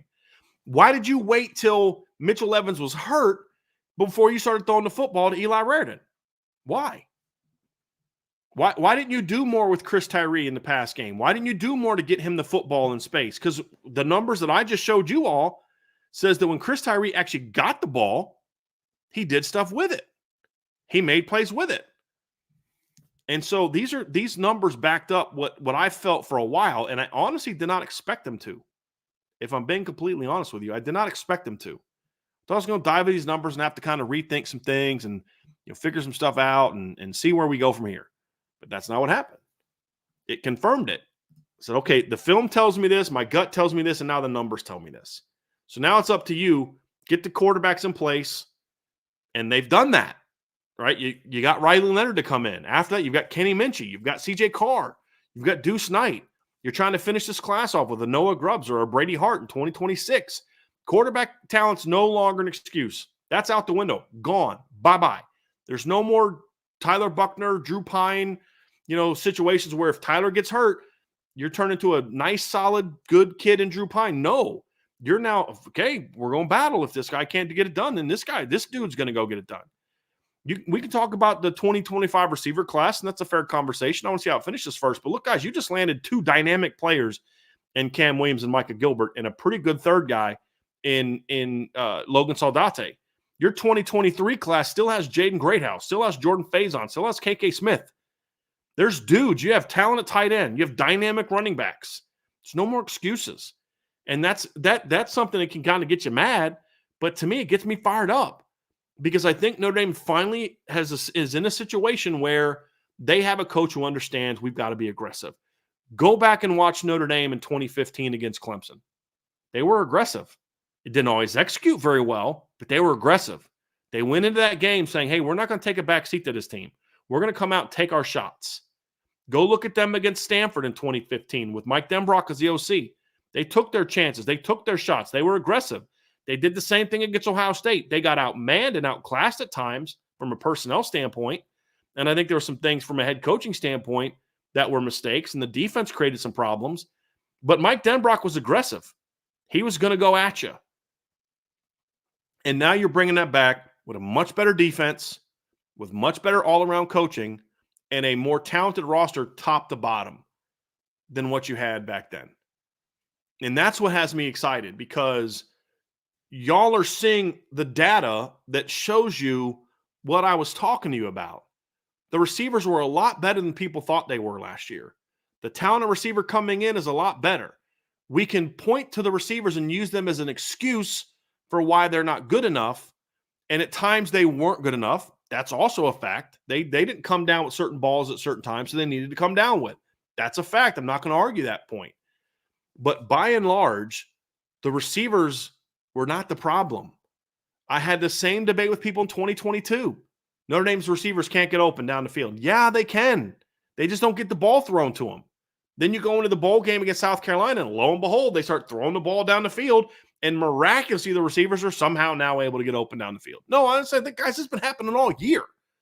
Remember the contested catch that Braden Lindsey had against Navy, where he reaches over the guy's back and he makes that catch? Go watch that play through and through. Braden Lindsey was like 5 yards past that guy before the ball ever got thrown. It should never have been that kind of catch. It should have been drop back, see them, just let it go. But they wouldn't make those throws. I've said this about the Clemson game in 2018. Chase Claypool, Miles Boykin, Michael Young all had plays where they had chances for big plays. Ball didn't come. Quarterback didn't make the throw. So they've had coaching and quarterback issues that have held this program back. I don't think those are issues anymore. Will Riley Leonard be that guy? I don't know. We need to see it. Will C.J. Carr be that guy? I don't know. Will it be Kenny Minchie? I don't know. Steve Angeli? I don't know. Deuce Knight? I don't know. Noah Grubbs? I don't know. But when you recruit that much talent, somebody's going to emerge. I mean, Clemson had big-time quarterbacks that they signed that didn't pan out. Hunter Johnson, 5-star quarterback, didn't pan out. But because they recruited so many big-time quarterbacks year after year after year, that you're going to hit on some of them, and they hit on 3 of them, really, Taj Boyd, and then Deshaun Watson, and then Trevor Lawrence. But there's other highly ranked guys they landed in that stretch that didn't pan out. There was highly ranked quarterbacks that Alabama landed that didn't pan out. They signed a kid from Oklahoma a few years ago who had a huge arm. I actually liked this film. Didn't pan out. They've had plenty of quarterbacks that didn't pan out. But because they landed a big-time quarterback year after year after year after year, eventually somebody's going to pan out. Well, with Notre Dame, it's like you land that one guy, and then the stuff before and after, it's like if Phil Dracovic doesn't pan out, you're screwed at quarterback. That's where Notre Dame was. You're completely screwed because the kid before him was a athlete that converted to receiver. The guy after him was like option number 7 after they missed out on everybody else. It's just been this problem year after year after year. So if this guy doesn't pan out and he's not as good as you hope, you're screwed. Notre Dame's not in that situation anymore. Now it's if this guy doesn't pan out or gets hurt, you step up with this guy. And there was a time when that happened. When did that happen? 2015. You lost your starting quarterback, but you'd recruited the quarterback position pretty well in recent years. So Malik gets hurt. You turn to Deshaun. Well, who's the quarterback back then? Who's the OC back then, I should say? Mike Denbrock. And so when you want to know why I was fired up that Mike Denbrock got brought back, it's stuff like this. It's because the thing I know about Mike Denbrock, and this goes back to 14 and 15 when I was covering him then, and it's true now. He's not an excuse maker. And he's not someone who will be like, well, we don't have this, we don't have that. I mean, if this guy's going to take his number 3 receiver at Cincinnati and match him up against Kyle Hamilton in a clutch, potentially put the game away situation, he's not going to bitch and complain because he doesn't have enough talent at Notre Dame. So, well, maybe I don't have elite receivers, but I got a dynamic running back that can do some filthy stuff, and I got some really freaky tight ends and who can do this, and I've got this kid who can do that. We're going to make it happen. And that's what good coaches do. And that's what I think Notre Dame now has. And that's why when I talk about this segment, this is why the hire of Mike Denbrock was so important. Because you can have the talent, right? But it's like the expression, like, I can lead a horse to water, but I can't make him drink. Well, yeah, but they haven't even been leading the horses to the water. They've had the horses, but they haven't led them to the water. Now you have a coach, in my opinion, that's going to inherit a very talented roster that's flawed. There's a lot of work that needs to be done. There's a lot of coaching that needs to be done.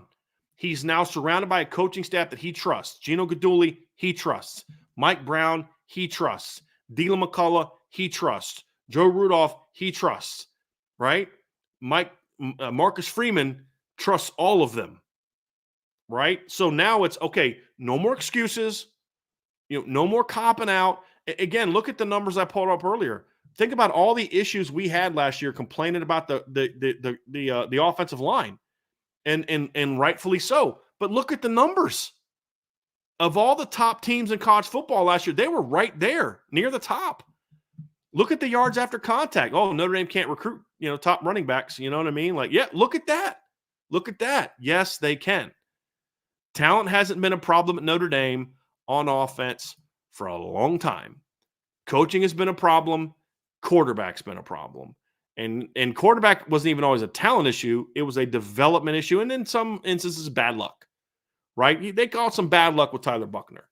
With the injury in high school and then the COVID year and then getting hurt again. He missed years of development and just didn't pan out to be what we thought it could be. He's very talented.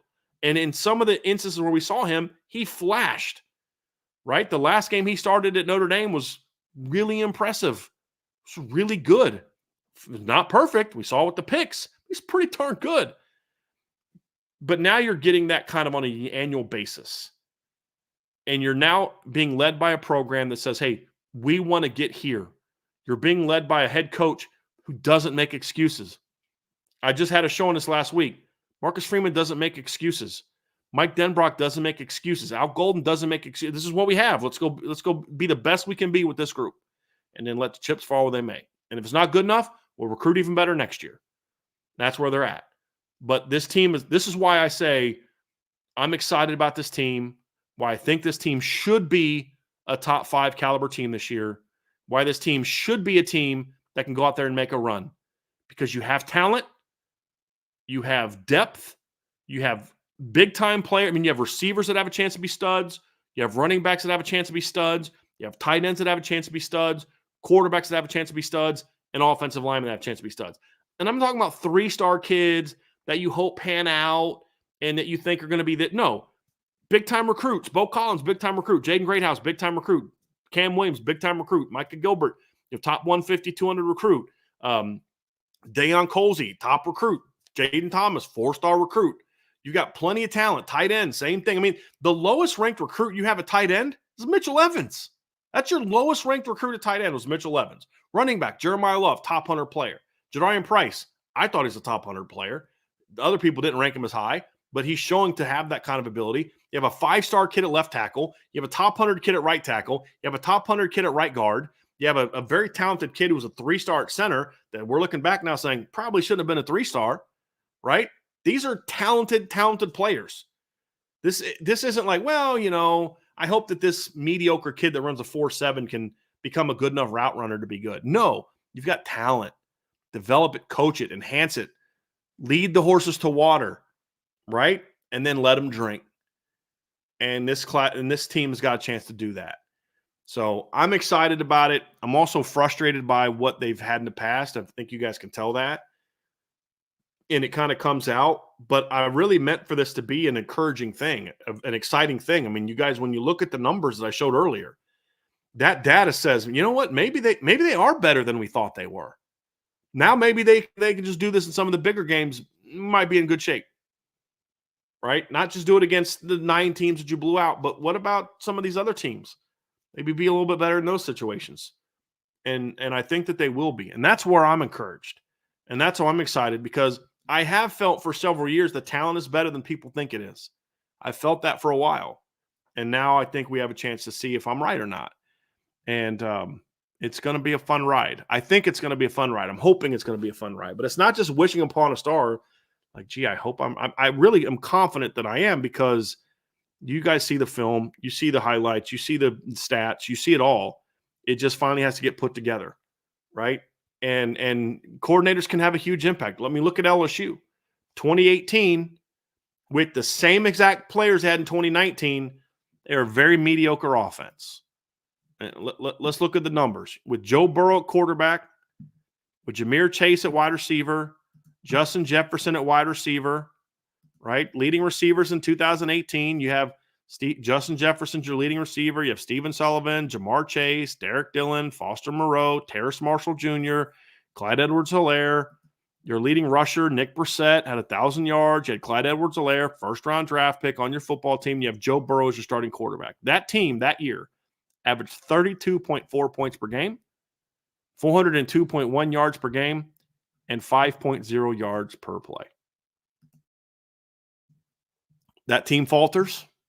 They win 10 games, but they weren't quite good enough. They were disappointing, 10-3.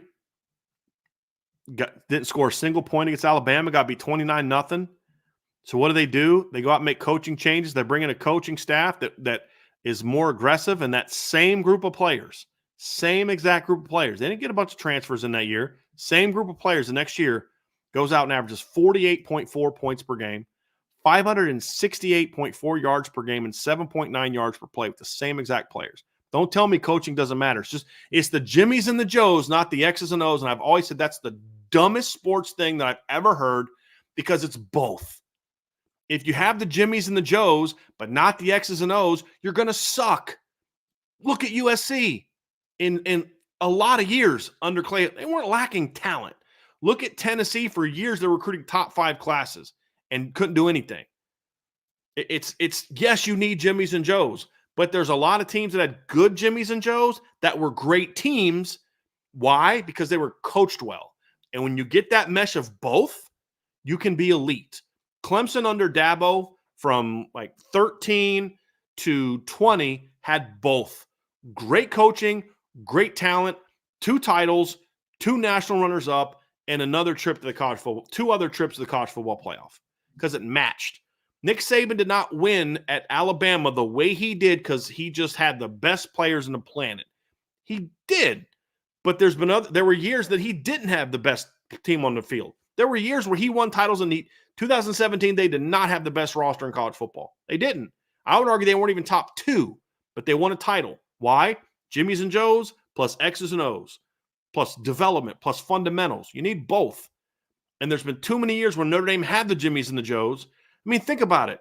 You had an offense in 2015 that had a second-round draft pick at quarterback, a third-round draft pick at running back, one of your school's all-time leading rushers, and as your backup running back. You had an NFL player who got drafted at tight end. You had a first-round draft pick at receiver. You had a first-round draft pick at left tackle, a first-round draft pick at left guard, a first-round draft pick at right tackle, and a second-round draft pick at center, and you lost every big game you had. With a defense that had one of the greatest linebackers to ever put on a gold helmet, that had a starting defensive line that every kid on your starting defensive line got drafted. Every single one of your starting defensive linemen got drafted. A third-round draft pick at cornerback and multiple highly ranked guys at defensive back. Was it a talent problem in 2015? No. I've said this before for the recruiting rankings people. In 4 of the 5 years before Notre Dame and Clemson played in 2015, Notre Dame had a higher ranked recruiting class than Clemson. The only year they didn't was that freshman class.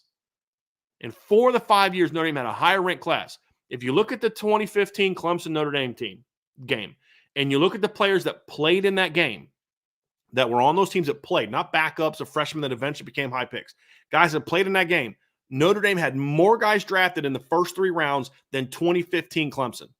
So stop talking to me about talent being the problem in Notre Dame. The talent problem is on the sidelines. The talent problem in 2015 was the head football coach, the defensive coordinator, and the strength coach. It wasn't the players. The players always get blamed because of a coach that would get into this whole, let's tear down the players so I can lift myself up to get more pay raises. So I'm going to convince all these people that we lack talent. Bull crap. They've had talent. Now we've got to find out if they have the talent on the field and off the field. And that's what this season is going to show us. And is this a make or break season for Marcus Freeman? No, it's not. And we'll have that conversation in a future show as we get into June and get into our preseason stuff.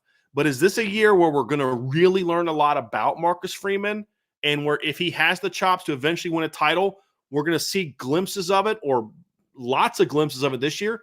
Yes, I think we should. But he's already done things that make me think he's that guy this offseason. And this is part of it. Because he didn't say, hey, we lack the players. He said, no, we didn't do a good enough job coaching. And we're also going to go out and try to get even more good players, because if the kids we have now don't want to compete, then they'll get beat out. But that's what you do. You don't just say, because you don't just rush, hey, we got talented players, so let's just coach a little better than we did next year. No. Yes, you got to coach better, but you can still get better talent. And that's what they've done. And that's what I'm excited about where this program is going, because I think Marcus Freeman's a guy that's going to be able to get them to that point. And we'll find out. But I think those stats were very eye-opening for me. And I'm someone who has kind of always leaned that way. And I'm very curious what some of you in the chat and that are watching, how you guys feel about it. Like, what did those numbers say to you? What did they mean to you? What story did they tell you? Did they change your mind on things? At least make you maybe think twice about certain opinions you've had? I'd be very curious to hear what you guys think about that, and what your reaction was when I put up those numbers. I would really like to hear that. So, give me some feedback in the comment section. Love to hear that. I was thinking about maybe not doing part 3, but I do want to get into part 3. It won't be a very long segment, so we'll dive into that. But before we do, folks, hit that like button, hit the subscribe button, hit the notification bell, share this podcast, give us a 5-star review on the platforms of your choice, especially our partners at Spotify. We greatly appreciate that. And if you've not done so, sign up for the message board at boards.irishbreakdown.com.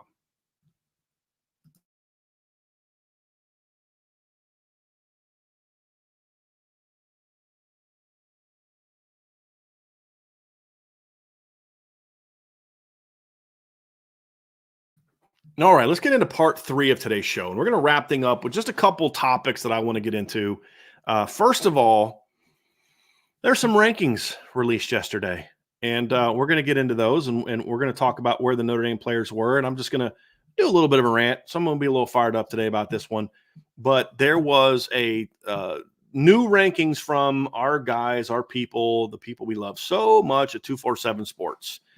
And there's some good news in there for Notre Dame. Obviously, Ivan Taylor remains a highly ranked player, number 41. Deuce Knight went up from number 129, which was really dumb to have him that low, to number 66, which is good. You saw Christopher Burgess rose from 214 to 168. James Flanagan dropped 9 spots to number 126. Dallas Golden dropped 9 spots to number 92 after committing to Notre Dame, obviously. Will Black went from unranked 3-star to now being a number 176 overall player. So there were some good things in the rankings by 247 Sports, but there was also a lot of nonsense. Here's one, and I talked with Ryan about this yesterday. I called Ryan and went off a little bit, not at him, but just I went off a little bit.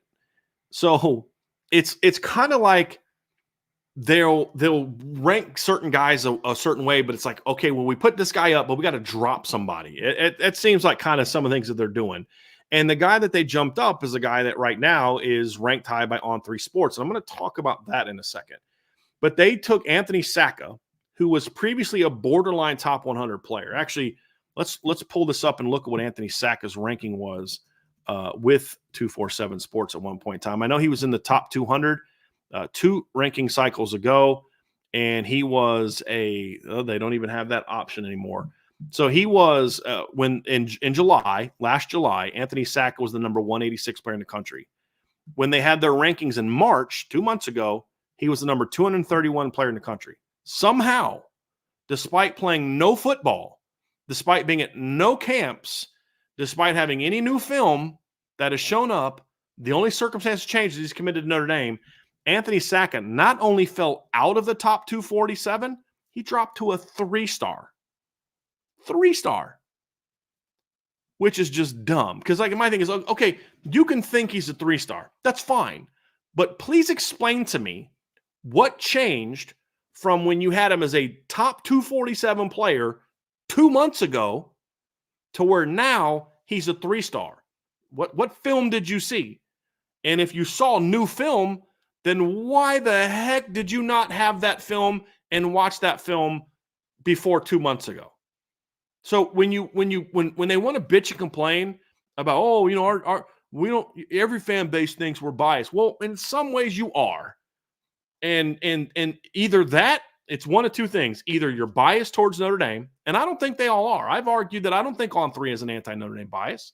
I think On3 has just got some poor evaluations. But, I mean, they've got Will Black as a 5-star recruit. There's been several guys that they rank higher, normally offensive linemen, because I think their bias is more geared towards a more natural bias like I have. Everyone that does evaluations has biases. Every coach has biases. We all have them. You have to be aware of what they are, and then you have to try to think of things to avoid. So like I've said it before, one of my weaknesses from an evaluation standpoint was big receivers. And I would view them in a way where I would make exceptions or I would be okay. I would let certain things slide in my evaluation because I liked size. And then I would miss higher on those guys. There were certain positions that I would miss on a higher rate on. And so you have to go back and look at your evaluation and do it. So when I look at On3, I think they're just not very good at evaluating certain positions. And they put more emphasis on, like, they're really into offensive linemen. They rank offensive linemen way higher than most people. You could argue maybe more people should rank offensive linemen higher because of it's a premium position. But I think they're very bad at quarterback evaluations, like really bad at quarterback evaluations. Other positions, they're not great at receiver. There's some other positions I think they're pretty decent on. And you know, you don't have Styles Prescott and Anthony Knapp and Charles Jagasaw all as top 200 players if you have an anti-Notre Dame bias. You don't. I just don't think that they had Drake Bowen way too low, CJ Carr way too low. Well, is that an anti-Notre Dame bias, or they just not very good at evaluating those positions? I think it's more of that. With 247, especially since Barton Simmons has been gone, I truly believe it's a bias. I truly believe that there are reasons. I don't know specifically what those reasons are. I have some ideas, but I'm not going to share them. But I do believe, in my opinion, that there's a very clear Notre Dame bias in the rankings that is built around things that are more than just, well, Notre Dame hasn't won in X number of years, blah, blah, blah, blah, blah, blah, blah. And there's evidence to back that up. We've pointed out with 247 especially, we've seen in recent years when kids commit to certain schools, they'll get a big jump in their rankings. We've seen when certain kids commit to other schools, they'll see automatically drop in the rankings. And more often than not, Notre Dame's guys tend to drop. The two guys that rose a lot in this one is a guy that a lot of people have they're still trying to create clickbait stories for Deuce Knight visiting other schools. Now, we all have a video of him this weekend working out with Phillip Rivers and Riley Leonard, and I think CJ Carr was there also, wearing Notre Dame shorts, Notre Dame towel sticking out. But we're still going to have to, I'm still going to have people like you guys are still going to come to the chat because some clown at 247 talks about Ole Miss or Alabama or somebody else. No panic mode, all right? That's going to happen because right now they're still able to get some clickbait out of it. So it makes sense to bump him up the ranking. And then the other guy they bumped up the rankings, Will Black, is I think because they're trying to follow On3. Because I've noticed this weird pattern with 247 where their rankings, not all the time, but in a lot of cases, pretty much follow what On3 does. Not all the time, but a lot. And so my thing is, you've done, I believe, 2 ranking updates since the 2023 season ended. You had Will Black before this one. You had Will Black as a 3-star every time. Every time you had Will Black as a 3-star. Now all of a sudden he's not only a 3-star anymore. You now jumped him up to a 4-star and the number 176 player in the country. Now, my question for that would be this. What changed? What changed in that time? What changed between March and December when you had all this film of Will Black to now? Nothing. As far as I know, he hasn't been to any camps. Right? So what changed? Other than On3 bumped him way up, and now you're following suit because you're kind of stalking On3. That's what I think about what's going on at 247 in certain ways. And I think On3 tends to be harder on Notre Dame's commits because I think On3, one of their natural, and again, I'm not banging. I think On3's rankings are not good, but I think their process is not good. But I've never got a sense of, I've never had any evidence that it is a intentional bias to skew things in certain ways. They've had some Ohio State kids ranked a lot lower than everybody else. They had Brandon Innes ranked way lower than everybody else did. They've had some Georgia kids ranked lower than other people did. They've had some Bama kids. So I think they try to be honest in their rankings as best as you can. It's just, I think there's some flaws in the process. Okay. And if there is a bias, it may be like, I think they had a bias against CJ Carr. I think there was something about CJ Carr. They were just not going to ever give him his props on that one.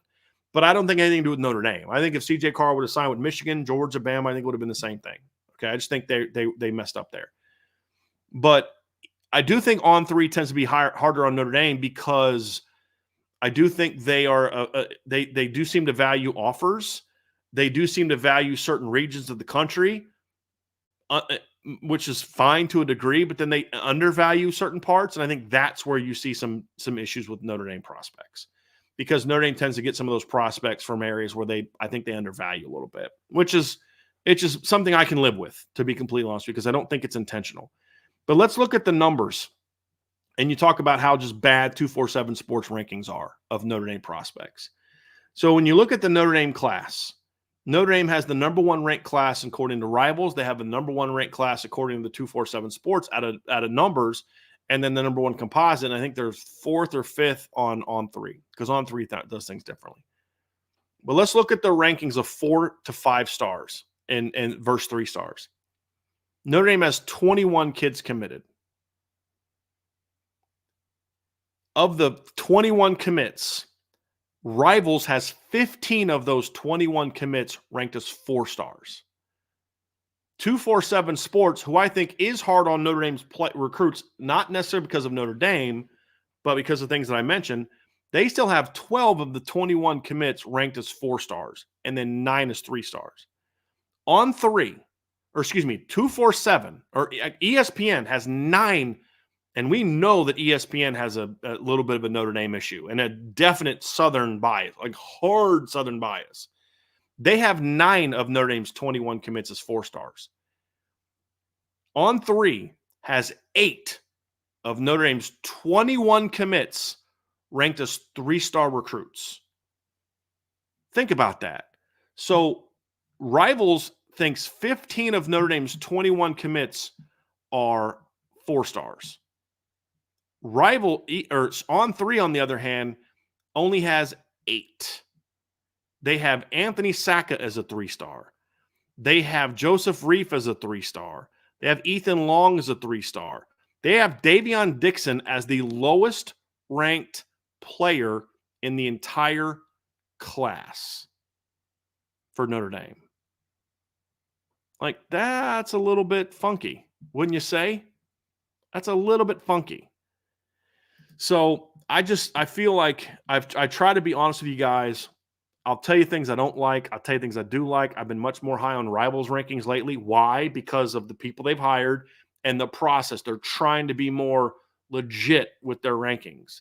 ESPN, we know their biases. On Three, I could easily say On Three as an anti-Notre Dame bias and give you evidence of that would basically be taking a kid that they don't like as much and pretending that's evidence for why they don't like Notre Dame. And I don't agree with that, because there's even more counter evidence that says, but there's certain guys that they've ranked higher. 247 to me, very clearly in how they do things. Like a kid, commits to Notre Dame, boom, let's drop his ranking. Like a kid, commits to Notre Dame, boom, let's drop his ranking. Have a kid ranked really low, all of a sudden there's rumblings and rumors that he's looking around, boom, let's jump him up in the rankings. There's way too much of that for me to have any respect for what they do. I've never liked 247's business model. That's why when they pursued me back in the day to come there, I said I wasn't interested. And even though there was people at the time that I respected that worked there, I respect the job that Barton Simmons did from a ranking standpoint. I always thought On Three tried to be honest. And so, like, there were times I strongly disagreed with them having George Karlaftis ranked as high as they did. Well, it turns out they were right. He ended up being a pretty darn good football player. Because there was no need to have a bias towards George Karlaftis. He was an Indiana kid going to Purdue. They just made an evaluation and they stuck with it. And when you see what's happened to them, you start to get a sense that number one, they just don't have competent people doing this job anymore, in my opinion. And a lot of their decent evaluators have left to go to other places. And I also think the people that are now decision makers just aren't good at their job and have a Notre Dame bias. I just don't have a lot of faith in what they do. And I'm trying to tell y'all, and by the way, this has nothing to do with Irish Illustrated. Nothing. They have no say in these rankings. I love those guys at Irish Illustrated. Tim's my guy. Tim Priest's my guy. Tim O'Malley's my guy. They have nothing but respect for those two. This isn't a shot at what they do at all, because they don't have any say on this. So just so people are clear, when I talk about 247, I'm talking about the national brand. I think it's garbage. And it's gotten worse and worse and worse over the years. And with all due respect to the people that I know that work there, I'm just being honest with you guys, because so many of you allow your opinions about players to be dictated and should be impacted, in some cases dictated by what these services show. And what I'm trying to point out is there are more and more flaws and more negativity in this process that makes these things to where you should even be more hesitant to buy into some of them than you were in the past. And we're going to see what the evidence shows here moving forward about what that means for some of these rankings. But I think everyone can see certain kids are good. It doesn't take a whole lot to look at certain players and be like, he's pretty good. You don't have to be a very good talent evaluator to watch Bryce Underwood and know he's a good quarterback. You don't have to do that. But for other kids, you do need to be a better talent evaluator. And those are the kids that they don't get right a lot. And I think 247 is a big culprit. But I also think, and I don't say this lightly, I think those of you that know me know I don't say this lightly. I think that there's a strong reason for Notre Dame fans not to put a lot of stock into their rankings anymore, specifically Notre Dame fans.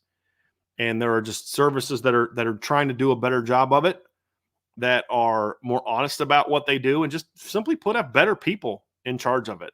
It's as simple as that. And that's why, I look for Rivals with certain positions. I like what Rivals does. With other positions, I like what On Three does. With other positions, I don't know that any of them are great at it, right? And that's true for NFL teams and college teams. So it's just one of those things where there's a very clear agenda that's pushing back against Notre Dame at that particular network. And I just think you all should be aware of that as you get into it. And I would encourage you to just drop them, but that's up to you guys. I'm not talking about, again, I'm talking about my guys at Irish Illustrated. I'm talking about the national. Stop listening to their shows. Stop clicking on their national sites. Just give them the treatment they deserve, and that is to be ignored. That would be my advice to you guys. So that's part one of this. I was going to get into the Jaden Rashada stuff, and I'm not going to dive into it too much. I just want to talk about a couple things on that. We all see the report that Jaden Rashada is suing Florida. And for those that have read the stories on it, it's a really shady thing. And, a lot of times these stories come out and you're like, okay, who's the good guy and who's the bad guy? And sometimes you realize there really aren't any good guys. And this is one of those instances. Now, I will give Jaden Rashada the benefit of he's a young man that maybe made some decisions that were unwise, and hopefully he'll try to grow from them and learn from them and realize the way this business is and start to make decisions for better reasons. I hope that happens with Jaden Rashada. I hope that going to Georgia allows him to become a better teammate, more focused on his craft and learning and developing and not so much on the money. Jaden Rashada made a college decision for money, and that was it. And that process, because he was so focused on money, he was going to go the highest bidder. Didn't matter who it was. He was not focused on scheme, fit, who has a good quarterbacks coach. It was who's going to pay me the most. And when you have a kid like that, it makes him very vulnerable to the darkest part of this business. And so what you found out was Miami was going to pay him a certain amount of money. Florida upped the ante. He commits to Florida. They made a bunch of promises to get him to sign and then gave him nothing. I believe that the only thing that they did was they paid him a small amount and then they had to pay back somebody at Miami. And when you dive more into it, what you realize is like they were just flat out lying to this kid. I don't know that they ever had any intention, or maybe it was a situation where once they got DJ Lagway, they didn't feel they needed him anymore and they weren't going to commit that kind of money to him because there was a really close window between those two things happening. The reality is it was a bad deal, and there's a couple takeaways from it. Number one is I have talked to a lot of people in coaching and a lot of people that are involved in NIL stuff and collectives and a lot of different aspects of it. And let me just tell you this, folks. This happens way more than you think it does. The difference here is the amount. It's the amount of money being thrown around with these young men. It is, and especially with Jaden Rashada, it was never smart to invest that kind of money in a high school player, ever. It was dumb. But they made the promise to get him there, and they thought that they could basically lie about it. Well, the thing is when you're a kid that is only going someplace for the money and they back out of it, there's no reason for you to stay there at all. And that's what's happened. So what's happened with a lot of these other kids, like a lot of people say, well, man, why are these kids going as freshmen and they're leaving after their freshman year? For some of them, it's just it's nefarious. It's you're jumping in because, hey, I made a lot of money now. I want to go back in and get more money. But I'm telling you guys, there's a lot of instances where these portal kids are jumping in to go to school, or these high school kids are committing somewhere, and they'll be promised, a certain amount of money, and then they'll show up and the money doesn't come. And you're like, okay, well, you promised me this. The only reason I'm here, so that's why you're seeing these kids leave. Everybody thinks, well, these kids are just greedy. Well, I mean, to a degree, sure, but you're lied to. You told me you're going to give me this, and now you're not giving it to me. This is happening way more than you guys realize. And this is football and basketball. I was told this by somebody who works in the SEC, and he's probably going to listen to the show. But he told me that, and I think he's okay with me saying this. He basically told me, like, there's some schools in the SEC that he was familiar with where basically kids were injured and would miss periods of time, but they weren't actually injured. deadlines had been missed on when they were supposed to get paid, and they basically were holding out. Like you told you to get me here, you promised me this, and now you're not paying. And people say, well, that's messed up. Well, is it really?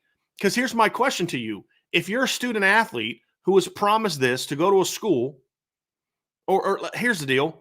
I hire you to come work at Irish Breakdown, and I promise you I'm going to pay you X amount of dollars. I'm going to pay you, $10,000 a month to come work for me. And then you come work for me, and you start writing articles, and you're publishing articles, and you think, okay, he's going to pay me on the 1st. That's when he pays people. It's on the 1st. All right, cool. Write those articles. You're pumping out work. First comes, well, hey, look, I'm not going to pay you right now, but I'm going to pay you in 2 weeks. I promise I'm going to pay you in 2 weeks. All right, cool. Keep pumping out articles, people. And then I say, look, I can't pay you now. At some point in time, are you going to just keep pumping out articles even though I keep missing deadlines to pay you? Or are you going to say, hey, listen, the only recourse I have is to stop writing, right? Because I'm making you money by writing articles. You're not paying me a dime. What recourse do you have? If your job offered to pay you a certain amount of money, you left your job to go somewhere, or you get hired somewhere, and they all say, we're going to pay you $70,000 and give you full benefits to come here. And you take that job, and then your kid gets sick, and you go there and say, well, you don't actually have benefits. They decided not to do that. And their action, and then you get your first paycheck, and it's like, hold on a second. I was expecting this, and I'm only getting this. Well, we decided we're only going to pay you $20,000 and not give you insurance. Are you just going to keep working? Well, I made a commitment, so I'm going to keep working. No, you're not. The only recourse you have is to stop working, right? You can file a lawsuit, but not all these kids can do that, or think that they can do that, or have the resources to do that. The best recourse they have is say, fine, I won't play.